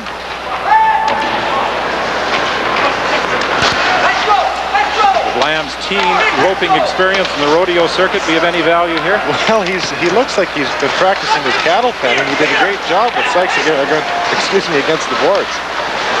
Wrap around attempt, comes back to the line. Cronin's shot knocked down. McDermott's shot is blocked. He gets it again, shoots. Ranford the save. McDermott went after the rebound, but Peter Klima picks it up. He breaks out, gives it on the right wing to Murphy. Back to Klima. Klima in front of the net. Cronin knocked it away. Huddy gets it. His shot is blocked by McDermott. This has been a rough night for the linesman. First Swede Knox fell in the neutral area. Now big Mike Civic went down in the neutral area. Well, when Swede fell, he fell at the red line, and he's so tall he almost hit his head on the crossbar behind Bill Ranford. 3:17 remaining in the second period. It's split high into the Winnipeg zone. Randy Carlisle looks it up along the boards. Perrin unable to get out. Now Phil Housley brings it out. He's checked by Simpson as the Oilers get it back. Simpson can't go anywhere with it. It's loose at the line, picked up by Steen. Steen on the right side for Housley. Elnick going for the net. Housley puts on the brakes, trying to spin away from McIver, and the Edmonton defenseman did a good job of tying him up. Eagles keeps it in as the Jets make some changes. 2:40 remaining in the period. They almost got caught with a defenseman out of position. Huminen rides Simpson out of the play. Eagles and Messier battle back of the net, and the loose puck is picked up by Kumpel. Kumpel goes cross-ice to Numinen. Numinen dishes it off. Eagles shot is blocked by Smith. The puck back to the net. Simpson has it for Edmonton. To McTavish, 2:15 left in the second. 2-0, the Winnipeg Jets leading. McTavish in across the line with Brown going for the net. McTavish tied up along the boards, and they freeze it for a face-off.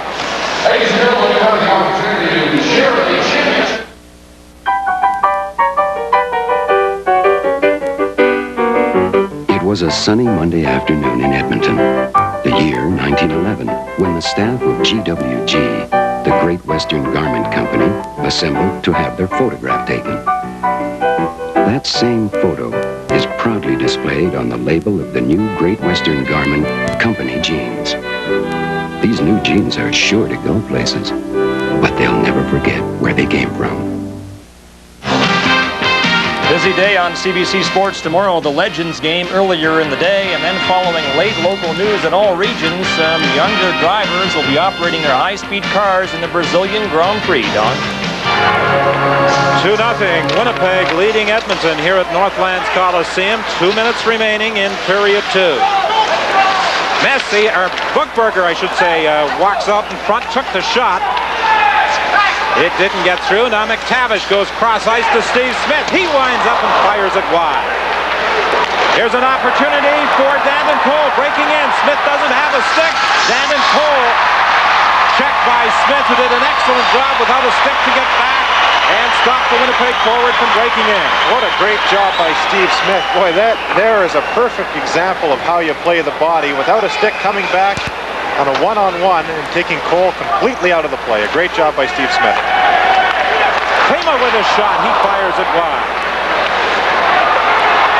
It's played back to the point. Nobody in position as Brown was coming off the ice on a change. And as the Oilers tried to drive it in, they fired it through the open door into the Edmonton box.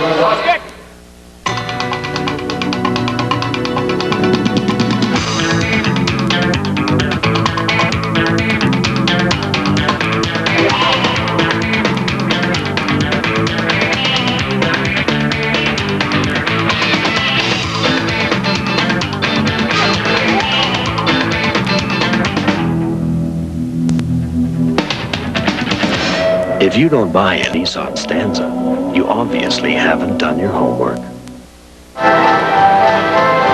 And at this time, we say hello to all the viewers in the Toronto area watching the action between the Leafs and the Red Wings. I'm Don Whitman along with Jim Poplinski and Scott Oak at Northlands Coliseum in Edmonton, where the Winnipeg Jets lead the Edmonton Oilers 2-0.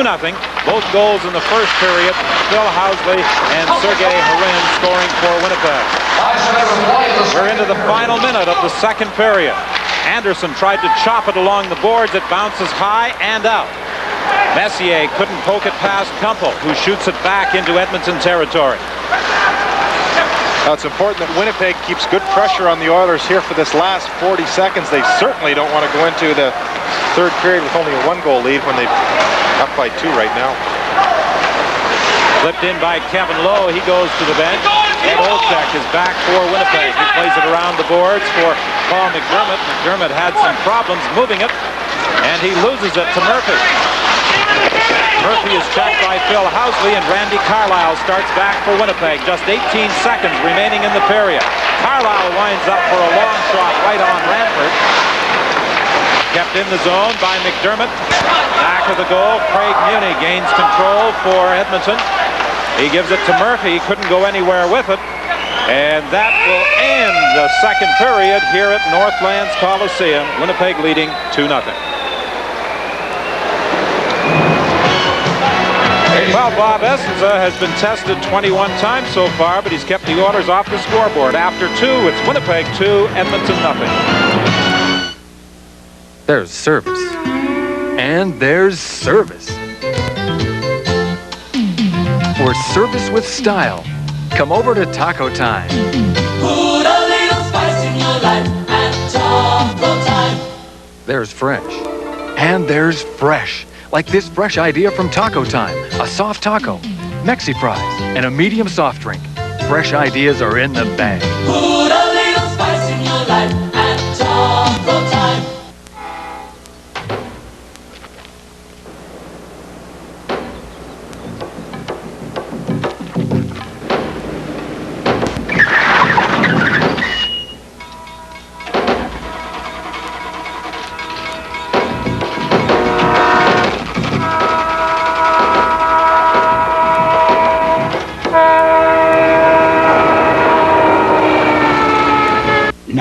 Because there are no unimportant parts.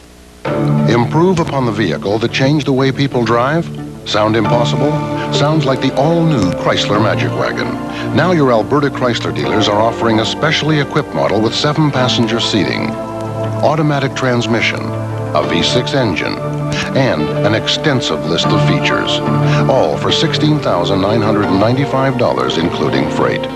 The evolution of the minivan is now complete. Advantage Chrysler. Well, I don't see how they can make glasses in 1 hour. It takes 2 weeks to make glasses. That was Ed Hermes' opinion before accepting LensCrafters Doubters Challenge. Now, listen. I'm very pleased with these LensCrafter glasses. I was amazed that I was able to get my glasses in less than an hour, and I thought it was a very complicated prescription. My skepticism with the LensCrafter service has absolutely disappeared. LensCrafters, with 3 locations, including West Edmonton Mall. Everything's just like it was before the fire. Mom, we got our own house done! That coat rail was always too high. Allstate had the house rebuilt exactly like it was. I didn't know who else to call. The Allstate guy said, go to a hotel. I'll meet you for breakfast. We'll talk then. This should look after your immediate needs. They replaced everything in it. Everything's back to normal. The Allstate people understood. You're in good hands with Allstate.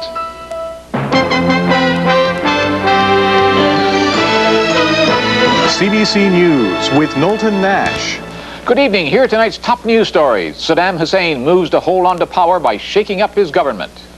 Hussein keeps most power for himself, but he makes Shiite Saddam Hamadi prime minister, and he demotes his foreign minister Tariq Aziz. George Bush says he isn't impressed. Normal relations with the United States cannot be affected with Saddam Hussein still calling the shots. In southern Iraq, a chaotic food riot as coalition forces hand out rice and bread to the starving. In the free-for-all, men even stole food from a child.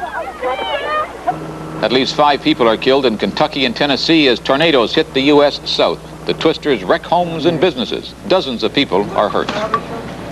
Olympic officials go to South Africa to see if apartheid is being wiped out. If it is, South Africa may be in the next Olympic Games.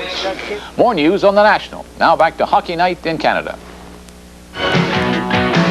After 40 minutes at Northlands Coliseum, Jets lead Edmonton by 2. Barring overtime, the Jets have 20 minutes to go before their playoff hopes look better. Ed Olczyk was involved in one of the season's major trades and thought he was going to a playoff contender when the Jets got him from Toronto. Turned out you were, but I guess you just never thought you'd be contending this late. Well, it's been really the only consistent thing that we've done this year has been inconsistent, and this thing has been frustrating on everybody, especially the coaching staff and the players. And you know, we haven't done anything easy this year, and it's going to go right down to the final couple games. And we feel we're playing better, even though last night, you know, Vancouver's made some good acquisitions, and they're playing very good hockey right now. February 20th, they played the Vancouver Canucks at the Winnipeg Arena, led them going into the game by 6 points, let them off the hook as they came back to tie it, and I thought that's where things began to become unraveled for you. Well, we were playing very good hockey at the time, and you know, we had a 2-goal lead there at the start of the third period. They came back, tied it up. We scored with a minute left, and then Bozak scored with 7 seconds left. And like you say, that was kind of the turning point there, and we really didn't play good hockey until maybe the last 3 or 4 games. Your thoughts on having to finish the season on a 2-week road trip in your own division, and has this made you any less of a curling fan? You're on the road, of course, because of the World Curling Championships in the Winnipeg Arena. Well, I think, you know, just that's the way the schedule worked out, and you got to be, in order to win this league, you have to be a good road team, and we've kind of had our bits and spurts of playing good on the road, and you know, that's just the way it goes. It would have been nice if we were playing at home, but we're not, and we have to learn to live with it. Only 3 games to go after tonight, 2 for you guys, I should say, 3 for the Canucks. You still, though, need a slide rule to figure out all the possible combinations. Suffice to say, you guys can help yourselves a lot by winning tonight. Yeah, we're back even with them. We both have 2 games left. They're in Calgary Tuesday, then we play them Thursday night for their last game, and then we come back here next Sunday. And we feel if we win tonight that, you know, hopefully we can set it up for the Thursday night game in Vancouver. Ed Olczyk's Jets need a win tonight, and they lead the Oilers by 2 after 2 periods. Hockey Night in Canada will return in just a moment.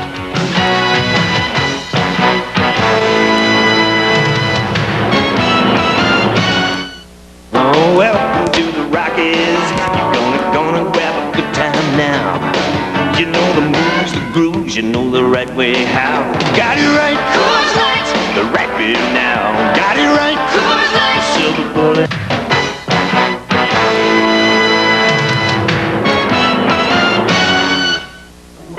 Don't miss GM's really great spring breaks. We're waiting to give you the best price break we can. Just say the 6 magic words, give me a really great break, and we will. Maybe you say, I want a really terrific break on one of Canada's most versatile people movers. Chevy Lumina APV and Pontiac Transport, okay. Or maybe it's give me a fabulous break on a full-size Chevrolet or GMC, Canada's best-selling trucks. You got it. Just look your GM dealer straight in the eye and say, give me a really great break. Midas will look at your brakes 49 different ways, free. Then we'll give you a guaranteed estimate and a certified brake specialist to fix them right. The free 49-point brake inspection. 49 reasons to trust your brakes to Midas.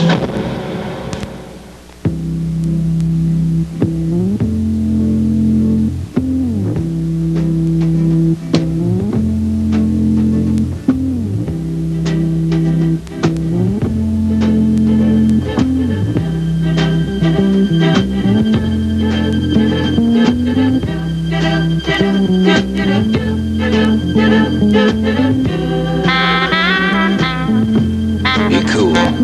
It's strange out there. And here's what's happening. Winnipeg, I should say, leading Edmonton 2-0 after 2 periods.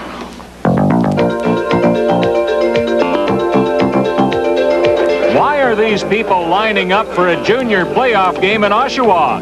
They're here to see Eric Lindros, the most publicized junior player in hockey history. He led the Ontario League in scoring. He's big. He's tough. So popular, he already has several endorsement deals and his own highly coveted hockey cards. Last place Quebec, winners of the Lindros Derby, has earned the right to take him #1 in this year's entry draft. I think he's the kind of player that has talent. Can play aggressive, can play in the traffic, likes pressure. And according to Rick Kornacki, he's a good team guy. And he's the kind of guy that sells the game. He's got charisma. So those are qualities that you don't find too often in a hockey player. That's why most teams, if they have the first pick, will pick him. Pierre Pagé coyly indicates he'll select Lindros #1. But what about a pre-draft blockbuster deal? And will Lindros balk at playing in Quebec? Of course, he has his preferences, but he also realizes that once it's determined that someone has that pick and they stand up and they select him, he'll look forward to the challenge of playing in that franchise, regardless of where it is, assuming that the financial considerations are all looked after. If a deal can't be struck, Curran hints at some other options. If it comes to pass that we have a problem, then of course we will have to reconsider some of those options. There are some viable options. What I'd like to do is I'd like to go into a negotiation in the frame of mind positive that we're going to be able to reach some sort of an agreement. Come on, guys! Let's go! Help him out, Brettner! Eric's parents, Carl and Bonnie, attend most of his games. How are they coping with all the publicity and attention their 18-year-old is receiving? We're not. Tell me about it. It's a lot. Yeah, it's a lot of stress. Basically, how do you deal with it all? There must be phone calls, 100 a day, that sort of thing. Can you give me some idea what it's like? There are a lot of calls, and there's there are a lot of demands put on Eric. Plus, he's in school right now, and he's trying to pass his schooling, and I'm sure he worries at night. Like, that's what I think about, is how he feels about how things are shaking down, and I think he probably is pretty scared. What pressure, says Eric to several reporters after the game. If this young man is under stress, he hides it very well. You know, it's fun. You want to be out there, you want to be contributing, you want to win. I mean, there's no pressure. The only pressure I feel is the pressure I put on myself to perform, and whether how little or how great that is each night, you know, that's myself, that's what I feel, and I'm not affected anymore by what other people say. Popular, personable, charismatic, Lindros has it all. Today, an autographed Lindros card is worth a bundle, and it'll soar in value when he becomes a superstar in the NHL.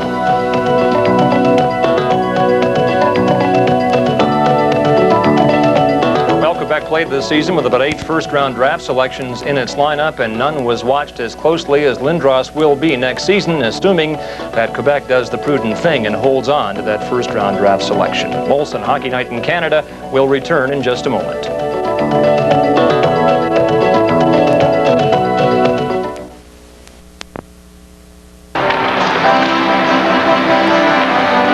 Welcome back to Northlands Coliseum, where the Winnipeg Jets enjoy a 2-0 lead over the Edmonton Oilers. There was no scoring in the second period. The Jets out shooting the Oilers by a margin of 11-7. Overall, the Oilers have a 21-20 edge in shots on goal. A victory for the Winnipeg Jets would move them into a tie for 4th place with the Vancouver Canucks, each team with 2 games remaining. The Vancouver Canucks play the Calgary Flames Tuesday night at the Saddle Dome. The Winnipeg Jets play Vancouver at Pacific Coliseum on Thursday, and then wind up the season here at Northlands Coliseum, again facing the Oilers on Sunday. So in effect, the Winnipeg Jets really control their own destiny. Here's a shot fired just wide by Mark Kumpel at the point. Gord Donnelly keeps it in. Scott Arniel is checked by Graves. The puck loose in the Edmonton zone. Left there for Eagles. Eagles takes a shot through traffic. It was blocked by Radford. Bounces to the corner, picked up by Kumpel. Out front looking for Eagles, who was driving for the net. The puck is loose at the side of the net. It looked as though the net was going to come loose. As a matter of fact, it did come loose. And Terry Fraser raced over and knocked it back down without the play being stopped. Graves tried to flip it into the Winnipeg zone, and it deflected off Mike Civic and went out of play. Well, if you look at what these two teams have done against each other this year, you'll see that it's been fairly close. The Oilers slightly behind. Winnipeg wins this game tonight. Obviously, no chance for the Oilers to even up the series, but more importantly, a better chance for the Winnipeg Jets to make the playoffs. Well, the Jets staged a big comeback just over a week ago when they faced the Edmonton Oilers at home, trailing 3-2 going into the third period. They scored 2 goals, both of them by Pat Helnick for a 4-3 win. Messier ties up Thomas Steen. The puck comes around the boards for Simpson. He can't get out. Housley lets a shot go. Ranford came out of the net to make the save. Helnick in the corner. He leaves it there for Doug Evans, who has replaced Erickson on the Steen line. Erickson injured after a hit by Steve Smith in the second period. We understand it could be a hyperextension of the knee. Steen intercepts a clearing attempt. Evans gets it to Elnick. Elnick has it bounce off a skate. Back to Evans. His shot deflected by Thomas Steen, and Ranford alertly made the save. Finally dumped out of the zone, and going back after it is Phil Housley. But in the early stages, Jim, of this third period, the Jets are applying the pressure. Well, Winnipeg playing a textbook third period. This is exactly what they want to do, is keep the Edmonton Oilers in their own end of the rink. Always have a third man high, and don't risk an offensive opportunity and give up a great scoring chance for the Edmonton Oilers. Mark Lamb's pass intercepted in the neutral zone by Olesen. Out front to McDermott. His shot doesn't get through. Sykes with a backhand shot that bounced off Bookberger and slid to the side of the net. Tonight's game is coming to you from Northlands Coliseum in Edmonton. Broken windshield? Speedy Auto Glass will replace it quickly, professionally, and guaranteed. But not all have to be replaced. Most chipped windshields can be repaired with Speedy's Glass Medic system. Now you see it? Now you don't. And best of all, it'll save you a lot of money. So for glass repair or replacement, come to Speedy Auto Glass. Speedy Auto Glass, at Speedy we care.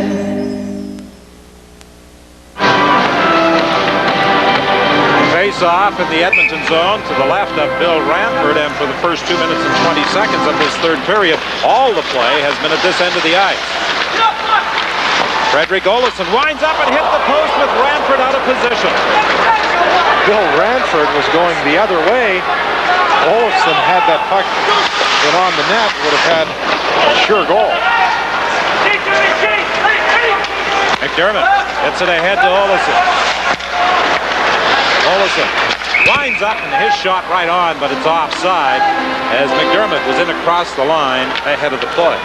Well, Fred Olsen sat out last night against Vancouver, and he also missed a game against the Calgary Flames on March 12th. He's a very, very talented defenseman, and he hasn't been benched for too many games in his career, I'm sure. But he just had a great scoring opportunity. Look at Ranford. He's going the other way. Stick gets caught in his foot. And there's Olesen's shot. Boom, right off the post. Boy, I think if he had that shot over, he might have decided to go for the middle of the net instead of the outer limits.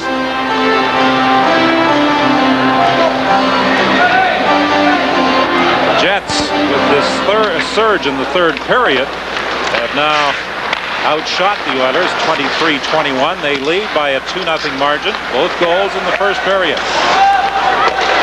Heikkinen flips it in. Left there for Evans. Evans tried to fire it around the boards, picked off by Klima. Klima's checked by Donnelly, and Evans gets the puck and fires it down the ice. Doug Evans clearing the puck, but getting rather lucky. You wouldn't want to have a face-off in your own end of the rink by causing an icing. Essenza leads it behind the net for Donnelly, played up along the boards, and Harin starts away for the Jets. He got their second goal, only his second of the season. To Evans, back to Harin! He just slid it across the net. Harin has it again, moving in front. He tried to go across ice for Housley, who was racing in from the point, and he missed him with the pass.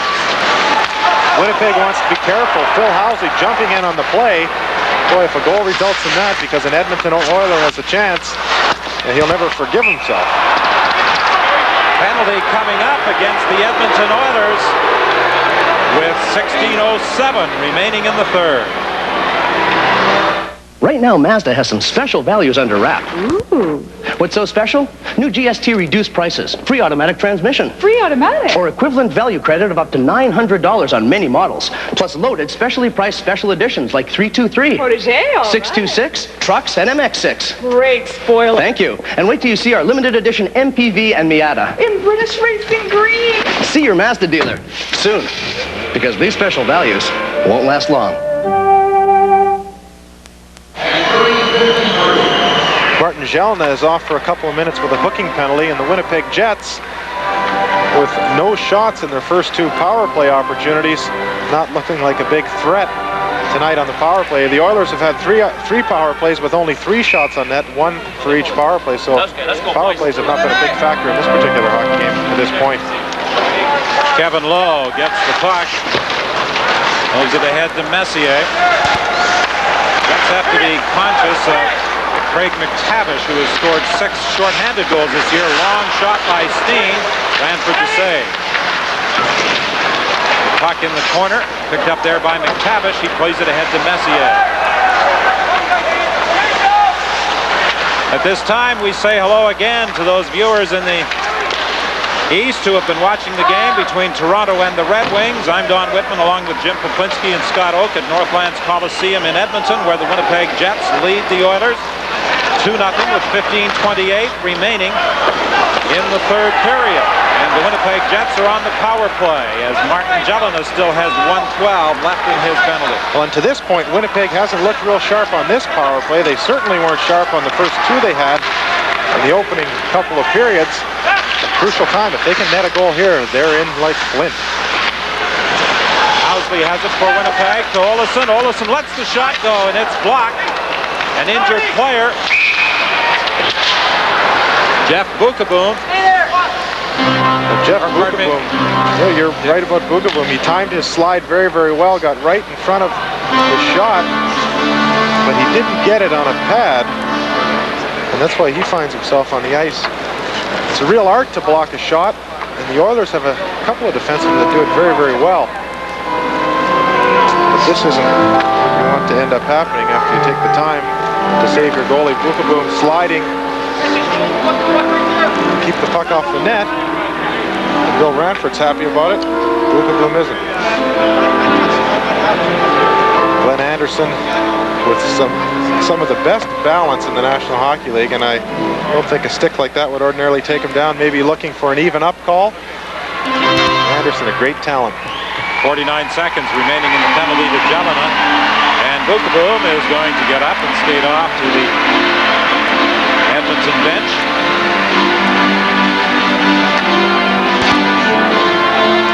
Bukaboom and Steve Smith have both played a very good game tonight, strong games, and when you look at the records in the Smythe division, you see very quickly why Los Angeles and Calgary are up towards the top. A real drop between Edmonton, Winnipeg, and Vancouver. They haven't had near the success against the divisional opponents. That's the reason Vancouver and the Winnipeg Jets are fighting for a playoff spot. The Edmonton Oilers are only 1 game over 500. 2-0, Winnipeg leading Edmonton, 49 seconds left in the power play.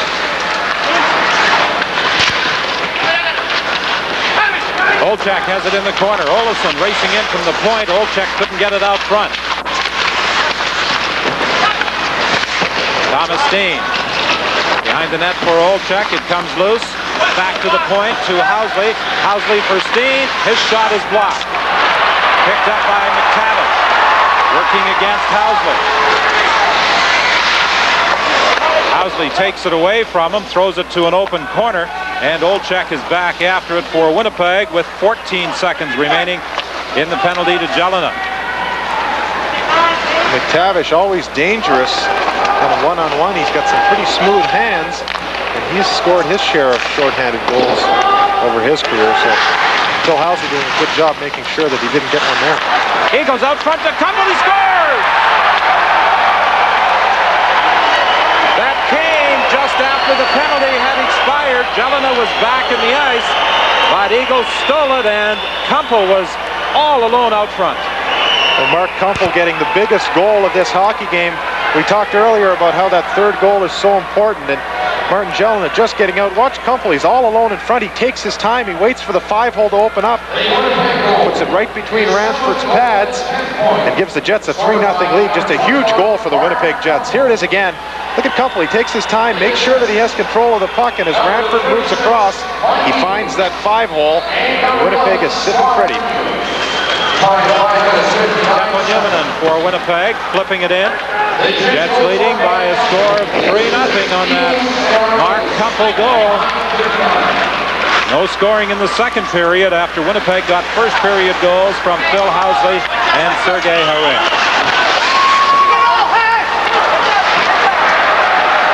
Here comes Kumpel. He has Eagles with him and Scott Arneal.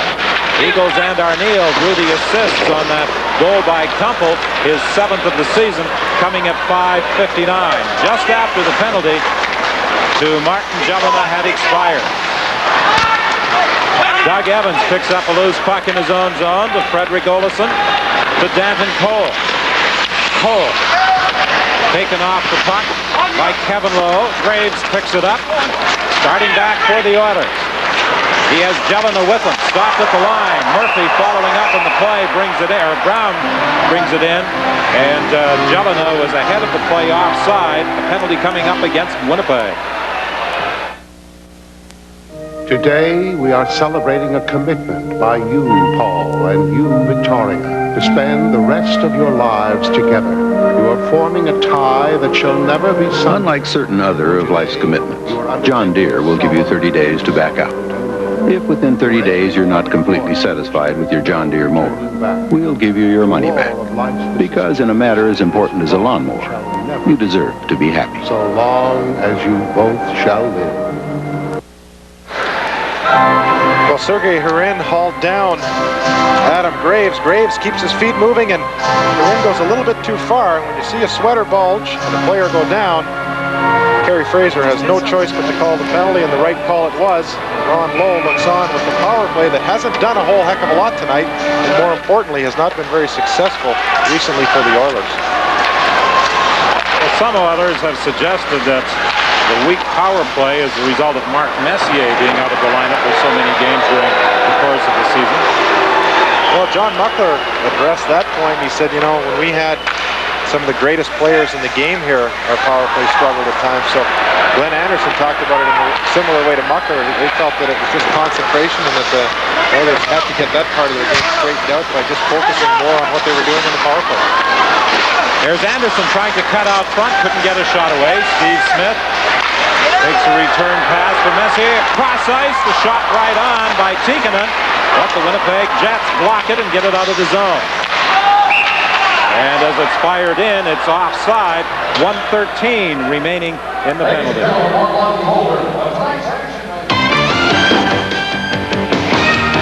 Saturday, March 30th, Mike Tyson eager to regain his world heavyweight title, and Canada's Razor Ruddock in a controversial bout.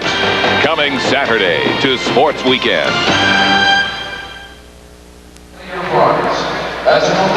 Face-off will take place just outside the Winnipeg blue line. 12:16 remaining in the third period. Are you a big boxing fan? Well, if I'm watching, I am. If I'm in the ring, I'm not. Especially if it's Mike Tyson. Good grief. Oh, you were in the odd scrap or two during your playing career. Yeah, one or two. You know, one summer I trained with Willie DeWitt, and it was just a great experience to see what a boxer goes through. Boy, oh boy, do those guys put the hours in on the conditioning. Well, that, of course, was a controversial ending to that Ruddock-Tyson bout. Looking forward to watching the replay of that fight on CBC Sports Weekend. Martin Jelena, a big member of the kid line with Graves and Murphy. They had a little bit of trouble at the start of the year and were broken up, and recently they've been put back together and had some pretty good success. Joe Murphy, member of that line, has had a real solid season throughout these Oilers' 75 games. Back to McIver. He flipped it into the corner. Freddie Olesen gets there. Bill Sykes racing after the puck along with Danton Cole, and they fire it down the ice. You know, you talked about Jelena. That kid line last year really was responsible for getting the Oilers going in the series with the Winnipeg Jets. There's no question about that. And they've got some great heart. When I look at the kid line, I think that they're, in part, the future of the Oilers. Guys like Graves, real solid players. Essens pouncing on that loose puck. A bit of a skirmish in front of the Winnipeg net, but nothing serious is going to develop there. The Oilers, of course, last year winning their 5th Stanley Cup. Mark Messier has been on all 5 Stanley Cup winning teams. They've established a tradition of excellence here in Edmonton, and that's a print of the 5 Messier Stanley Cup rings, and a limited edition of those prints are being sold. Well, a lot of pride goes into carrying a Stanley Cup ring around. There's no question about that. When you get to having 5, oh boy. Well, you've got a big one on your right hand. Well, I only have one though, mind you. I guess it's enough. It'll have to be. And you wear it proudly. Only a small percentage of National Hockey League players ever get the opportunity to wear one of those. Winnipeg doing a good job on this penalty and forcing Edmonton to the outside, and when they get a chance, they're not making any mistake in icing the puck. Randy Carlyle, checked by Brown. However, Carlyle gets it back and clears the zone as the penalty expires. Harin coming out of the penalty box just in time to collide with Klima, but he gets the puck. Harin circling in the corner, back to the point. Newman's shot is blocked by McTavish. Newman gets it again and keeps it in. Klima whips it off the boards to McTavish, and McTavish moves it out of the zone. Buchberger coming into Winnipeg territory. He's only scored 3 goals this year, but 2 of them have been game winners, 1 against the Winnipeg Jets. John Muckler has been using Buchberger, Brown, and McTavish quite a bit tonight. Anderson with his speed tried to go around Newman. Anderson still has it. A backhand shot goes off a skate, and Phil Sykes starts away for Winnipeg. On the right side for Olczyk. His shot. He fires it just wide. Sykes unable to keep it in at the line. Now does dump it in. Sykes has to, Olczyk has to come back to touch the blue line. The Oilers start back, led by Tikkanen, trying to work around Housley. The puck is loose in the corner. Messier is checked. Comes out front, and Sykes flips it off the boards and out of the zone with 9:50 left in the game. Kevin Lowe was pushing McDermott a little bit in the back of the head, and McDermott showing some good discipline in not retaliating. That's what the Winnipeg Jets need tonight and for the rest of their season if they want to be successful. Discipline like that, and in each and every zone on the ice. McDermott had his helmet knocked off in that collision in the corner with Lowe. Here's Tikkanen with a long shot. Whoa, did he let a rocket go, and that just went wide off the glass. Get a whistle! Get a whistle! Well, you can hear someone out there yelling, "Get a whistle." And now Sean Cronin will try and do just that as he fires it down the ice. Back to touch it for the icing call is Bukaboom. 9:05 is the time left in the third. The Jets lead by 3. Last year, the Nissan Sentra won the Canadian Automobile Association Award. For reliability and customer satisfaction, it's the pinnacle of success. Now we just won it again. Wow. Twin Peaks. The Nissan Sentra shows aptitude in mathematics. It scores well in the performing arts, and it excels in journalism, but it gets its best grades in economics. The Nissan Top 10 sale going on now. Don, where were you 29 years ago when you were 5 years old? Do you remember this? Listening to a radio description of Billy Mosienko score those 3 goals in 21 seconds. Actually, 39 years ago. I have to correct you on your arithmetic. Oh, sorry. Appreciate that. I always prided myself on doing my gazintas in my additions. Kept in at the line by McIver. Kumpel takes a hit from Anderson, but still managed to get that puck out of the zone. Back after it is McIver. McIver to Jelena. Jelena to Adam Graves. Fired in wide. Anderson was racing after the loose puck, but a Jet got there first. Graves runs into Eagles and knocks him down.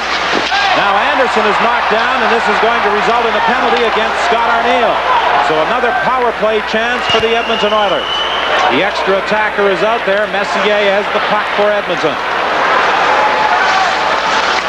Delayed penalty call. Messier with a shot, a rising drive up over the glass. The Oilers still controlling it. Now it's touched by Newman, and the whistle goes. The Edmonton Oilers with another power play with 8:10 left in the game.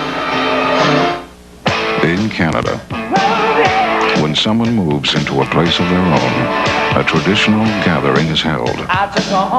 It's called a housewarming.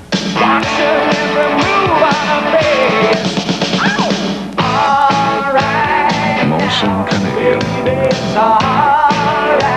The clean, cold taste of a genuine Canadian beer. But beer's all about. Scott Arniel hauls down Glenn Anderson, and that will give the Oilers their 4th power play of the evening. But as of yet, these types of penalties have not hurt the Winnipeg Jets. We talked about the good balance that Glenn Anderson has, and in fact, he's one of the pure skaters in the National Hockey League, but he spent a good portion of this hockey game on his back. Well, he has. He takes the odd dive. Generally, if Anderson wants to stay on his feet, you have to have both hands on your stick, pulling as hard as you can to dislodge that guy. He's got great balance, outstanding speed, very, very strong on his skates. He doesn't go down unless it's real serious or he wants to. Here comes Messier with Tikkanen trailing. Messier is checked, and Cole knocks the puck down the ice. Randy Carlyle did a good job of tying up Messier. Carlyle's had a strong game tonight, Don. You mentioned one of only 2+ players on the Winnipeg Jets. In fact, both of the goals for Winnipeg tonight, 2 of the goals for Winnipeg tonight, Carlyle's been on the ice. Fired down the ice again by Carlyle.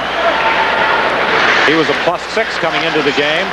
Sergei Harin a +2. Craig Simpson works his way to the line. It's offside. Tikkanen was ahead of the play. 1:06 remains in the penalty to Scott Arniel. Now with the Hockey Night in Canada update, here's Scott. Quickly around the NHL tonight, Don. Quebec in front of Hartford 7-3 on goals from 7 different players. New Jersey leading Montreal 3-2 in the third period. The Islanders lose to St. Louis by 1. Brett Hull gets number 81 on the season for the Blues. And in Toronto, Detroit and the Leafs are tied at 1 in the third. Hartford and Quebec continuing a trend that started this afternoon with a high-scoring affair. 8-4, of course, the Los Angeles Kings defeating the Calgary Flames. And the Kings have either just arrived in Edmonton or are still en route on their private plane as they take on the Edmonton Oilers tomorrow night. Kind of a nice way to come up, win a hockey game, doubling the other team, jump in your first-class seats, and end up in the next city you're going to play in 3 or 4 hours after your game. McIver to Huddy. Huddy had trouble controlling it. Now McIver will try, and he fires it in. Essenza lost it. Here's an opportunity for Jelena. He had an open net, tried the wraparound. Essenza is still down, the puck at the side of the net, and Essenza grabs it. He was lucky there. He tried to play it behind the net. He misplayed it, and Jelena couldn't quite control it on his wraparound attempt. Well, fortunately for the Winnipeg Jets, things seem to be bouncing their way. Look at Essenza get stuck out of the net, and he just gets his glove down on the ice, and then he manages to corral the puck. Look at the way he uses his stick here, right here, to get that puck into his glove and freeze it. So even though he was on his back like a fish out of water, he managed to keep track of where that puck was and corral it. Here's how it started again. Jelena, realizing that Essenza was out of the net and going right for the front, was just a hair short of putting the Oilers on the scoreboard.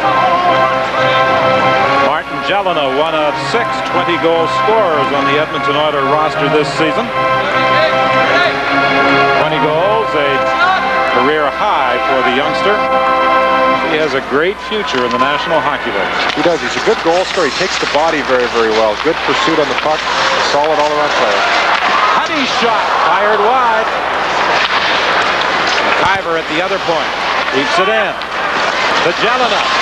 Jelena, spin around move as he tried to flip it out front. He was looking for Graves, and it was broken up by the Jets and fired down the ice. Sykes and Eagles are out there on the penalty killing roll. Just 3 seconds left in the penalty to Arniel. He's back on the ice as Jelena races into the corner. Jelena still controlling it. He gets it free to Murphy for Graves. His weak shot slides wide. Behind the net, Eagles and Murphy bump. Carlisle's in there as well. Graves comes up with it, however. Is checked by Carlisle. Veteran defenseman knocked him off the puck, and it's fired down the ice, and there's another penalty coming up. That comes with 5:40 remaining in the third. Okay, work with me now, people, okay? See this name, Goodyear? What do you think of when you see this name? Tires. See, that's what I mean. For years, we've been doing tune-ups. Thank you, Gord, son of the owner. Tune-ups, under the hood work, but still, when we say Goodyear, you say tires. Come on, work with me on this. From tune-ups to tires, Goodyear takes you home. Goodyear does tune-ups. This is not a big reach. Pretty clear. In Toronto, the Leafs have taken the lead on the wings. Daniel Marois left unchecked in front of former Leaf Alan Bester in goal for Detroit tonight, and Marois made the Wings pay as he scored his 21st of the season. Toronto leads by 1 in the third. Well, of course, the Leafs have been eliminated from playoff contention in the Norris. Adam Graves drawing a cross-checking penalty at 14:20. Tom Watt, however, has suggested that he should be retained as coach of the Toronto Maple Leaf hockey team into next season.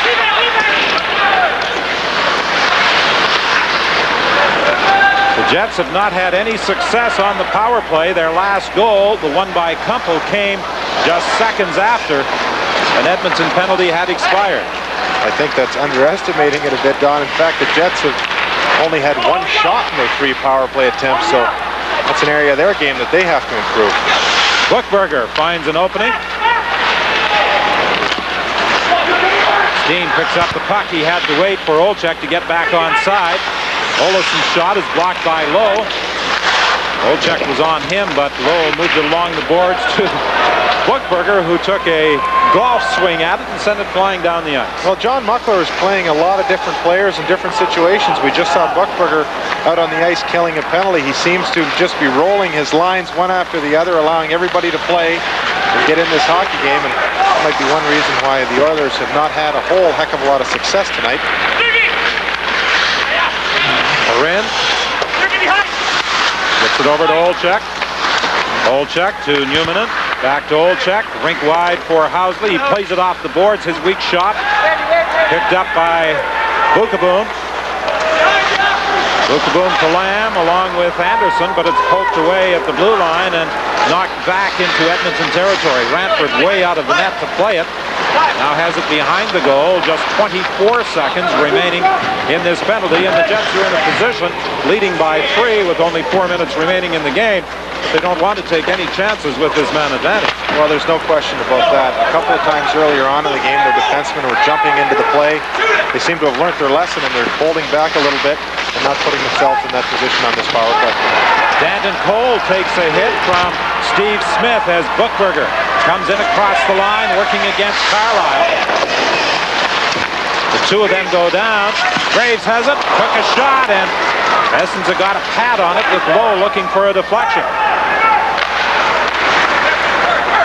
The Oilers at full strength as McTavish works in against Olsson. McTavish looking for someone to pass to, gives it to Brown. His shot knocked down in front. Eagles thought he had it underneath him.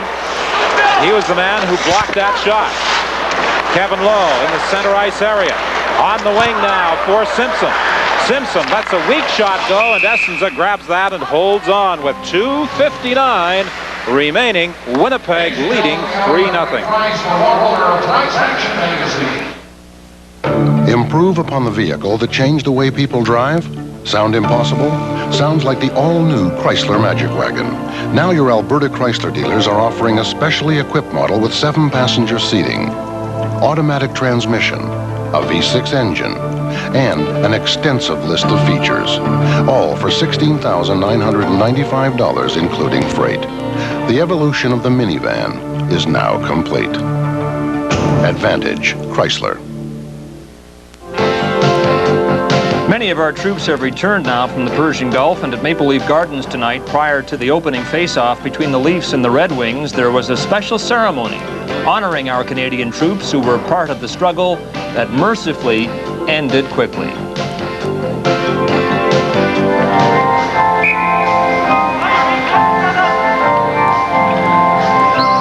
The Winnipeg Jets looking for a win to move back into a tie for 4th place with the Vancouver Canucks in the Smythe division. Both sides would then have 2 games remaining. Here's Kevin Lowe's shot wide of the net. Centering pass for Anderson. He couldn't get a shot away as Kumpel was on him quickly. Kumpel in the neutral zone is checked. Scott Arniel following up in the play, shoots it into Edmonton territory. Well, this is going to be a real interesting finish. If Winnipeg can hold on to this 3-goal lead, they still have to beat Vancouver, or at least, they do have to beat Vancouver because Vancouver has more wins, and that's the first factor that breaks the tie. So Winnipeg still has a fair amount of work cut out for them. If the Winnipeg Jets should hang on to this 3-goal lead tonight, 4th place in the Smythe division will ultimately be determined in all likelihood in that game on Thursday night. However, if the Vancouver Canucks should defeat Calgary on Tuesday night, that throws new light on the dilemma. Following the game, our Molson Cup 3-star selection. And we remind you that this program is copyright and is strictly for the private use of our viewing audience. Any reproduction, retransmission, distribution, or exhibition in whole or in part without the express written consent of Molson Brewery and the Canadian Broadcasting Corporation is strictly prohibited. 2:03 remaining in the 3rd period. Well, the folks here tonight have not seen the best game that's ever been played, but there have been some highlights.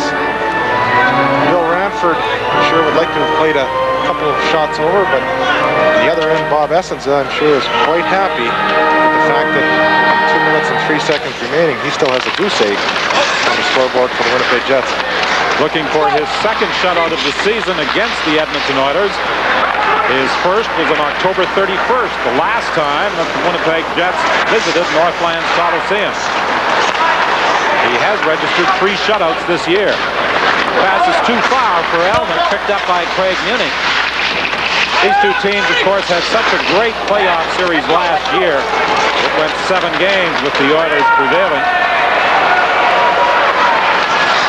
This is a different Winnipeg hockey team than the one Edmonton beat in the playoffs.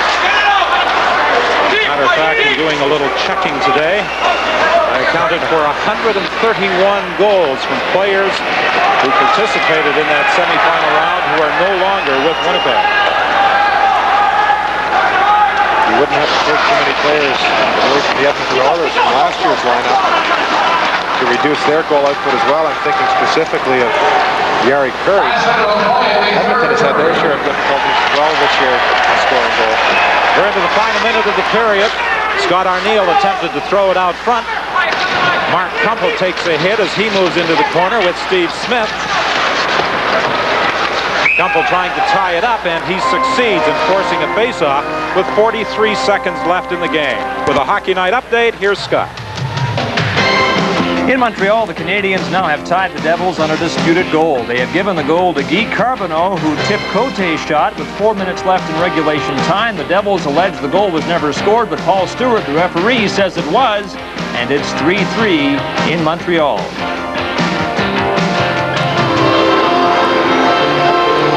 Nothing. The Winnipeg Jets leading Edmonton. This would be the 4th time this season that the Edmonton Oilers have been shut out if Essenza should hang on to his goose egg. It would be his 2nd against the Oilers. They also lost 1-0 on October 28th to Washington and 3-0 to Montreal on January the 2nd. 29 seconds remaining in the game. 4 shutouts in one season is a team record. Well, when you think of the number of goals that the Edmonton Oilers have scored in the past, it's amazing that in one season alone, 4 shutouts could be had against them. That's surprising. Fired in by McDermott. Arniel along the boards is tied up. Bob Essenza is going to get his second shutout against the Edmonton Oilers and his fourth of the season. The Winnipeg Jets blanking Edmonton by a score of 3-0 and moving back into a fourth place tie in the Smythe division with the Vancouver Canucks, both sides with 2 games remaining. So that's the way things shape up in the Smythe division. The Edmonton Oilers still have 5 games left in their schedule, and they can determine the outcome of that battle for first place between Calgary and Los Angeles, because they have 2 games against both the Kings and the Flames. Bob Essenza with his 4th shutout of the season, his 2nd this year at Northlands Coliseum. He was a 1-0 victor back on October 31st. The Winnipeg Jets got all the goals they needed in the first period. Phil Housley scoring at 6:23, and then Sergei Harin at 10:50 as Winnipeg took a 2-0 first period lead. There was no scoring in the second period. The Jets with an edge in shots on goal. And in the third, Winnipeg came up with the only goal. Mark Kumpel's 7th at 5:59, with Harin drawing an assist on the goal. And the Winnipeg Jets emerge with a 3-0 victory and into a tie for 4th place in the Smythe with Vancouver. Now let's go to Montreal, and here's Dick Irvin and Steve Shutt. And we welcome those who have been viewing the Winnipeg Jets and the Edmonton Oilers. I'm Dick Irvin along with Steve Shutt and Scott Russell at the Forum in Coliseum tonight. The Jets beat the Oilers 3-0. Stay with us in just a moment. Our Molson 3-star selection.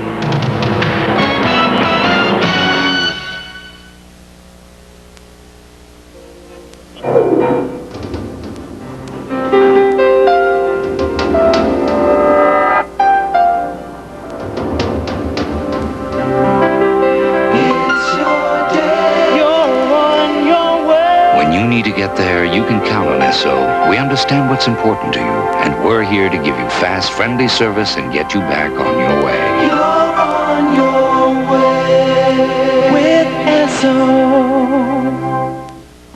Luck is everywhere, man. Luck is everywhere, man. Go out and get your share, man. Instant fun, I swear, man. Anytime and anywhere, man. Luck is everywhere. Where do you play, you ask?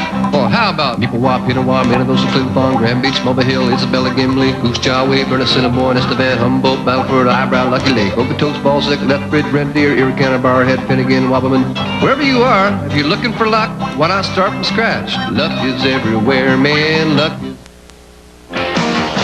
The 3 stars at Northlands Coliseum tonight. Phil Housley with 2 points for the Jets is the game's first star. Bob Essenza with his 2nd shutout of the year against the Oilers. He faced 26 shots and stopped them all as star 2. Jeff Bukaboom of the Oilers is star number 3. Housley, Essenza, and Bukaboom, the 3 stars in a 3-0 Jets victory over the Oilers. Stay tuned for more on Molson Hockey Night in Canada. They say you get what you pay for.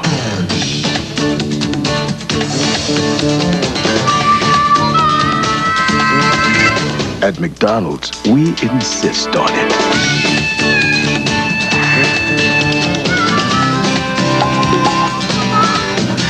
For your good money, you'll find just one offering here.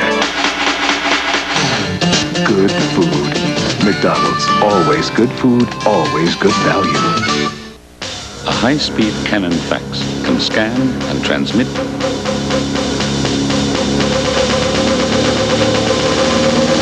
less than, because in business, time is money.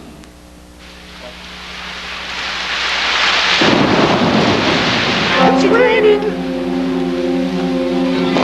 Oh, there's gonna be a foot of water down in the basement. I'm so tired of the basement leaking. Helen said Avalon could do the job. She better be right. That basement has any water in it this time of year. It's dry. What? It's dry. ABALON. The New Home Warranty Program offers industry-backed protection for Alberta new home buyers. If your warranty program builder is unable to refund your payment, complete your home for any reason, or fails to honor our warranty, rest assured that you won't be left without support.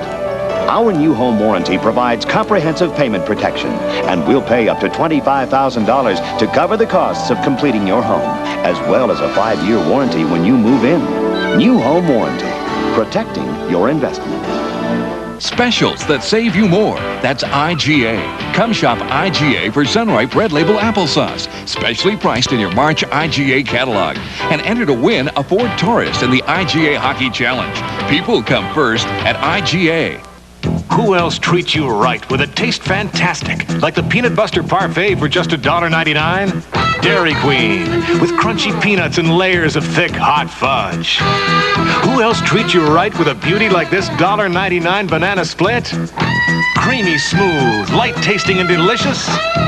The Dairy Queen Peanut Buster Parfait at Banana Split, only at your Dairy Queen store. Now, only $1.99 each. We treat you right.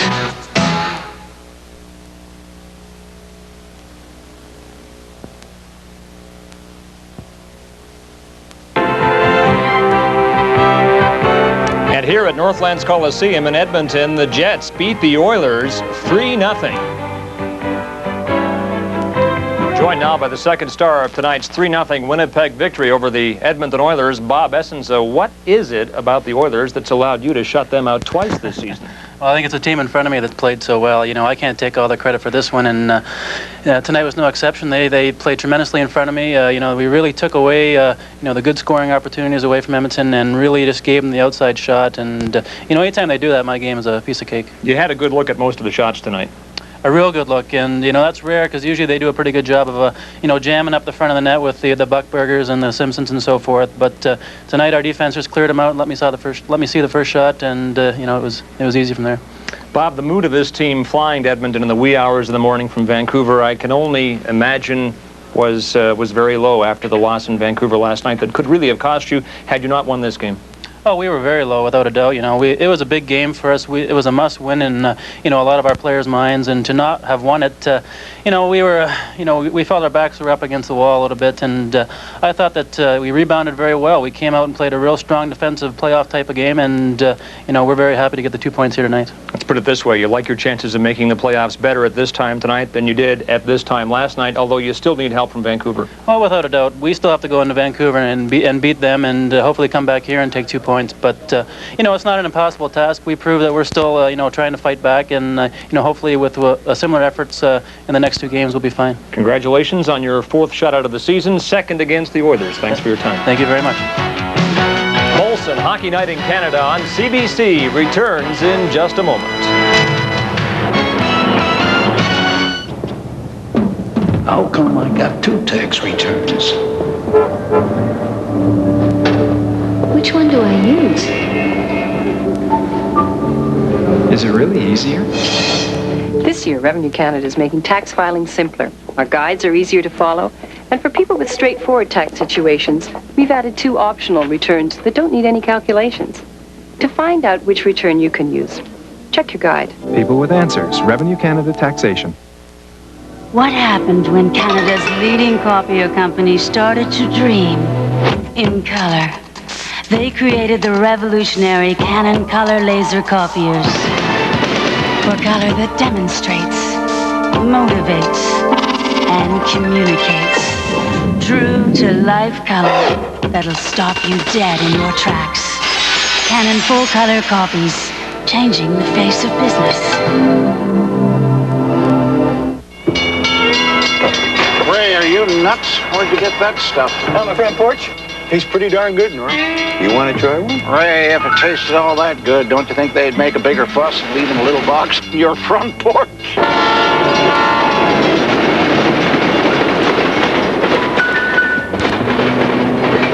Give me that if you can. Job security. More than half the Diet Coke drinkers who got our taste packs prefer the taste of Diet Pepsi. Quickly around the NHL, Los Angeles takes over first in the Smythe at the expense of Calgary. The Rangers fall to Philadelphia. Chicago defeats Pittsburgh, and Buffalo loses to Boston by 3. This evening in the NHL, Hartford falls to Quebec 7-3. New Jersey and Montreal tie in overtime. The Islanders fall to St. Louis, and Toronto sweeps Detroit this weekend. Winning 4-1 tonight, that game is now all but over. Our next telecast on Molson Hockey Night in Canada, a week tonight, Quebec and Montreal to play the Canadiens. Again tonight, the Jets beat the Oilers 3-0. Thanks for watching. Good night from Edmonton.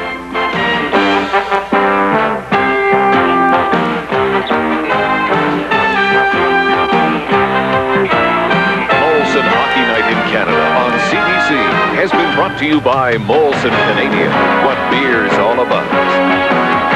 And by Esso Associates and Imperial Oil. You're on your way with Esso.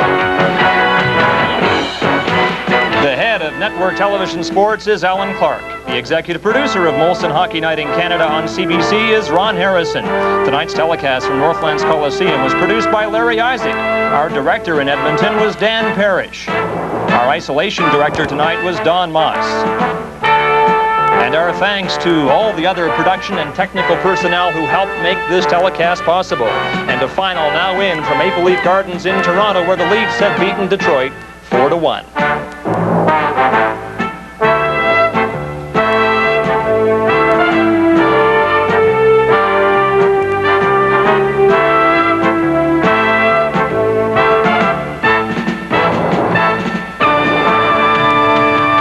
This has been a CBC Sports presentation in association with Molstar Communications.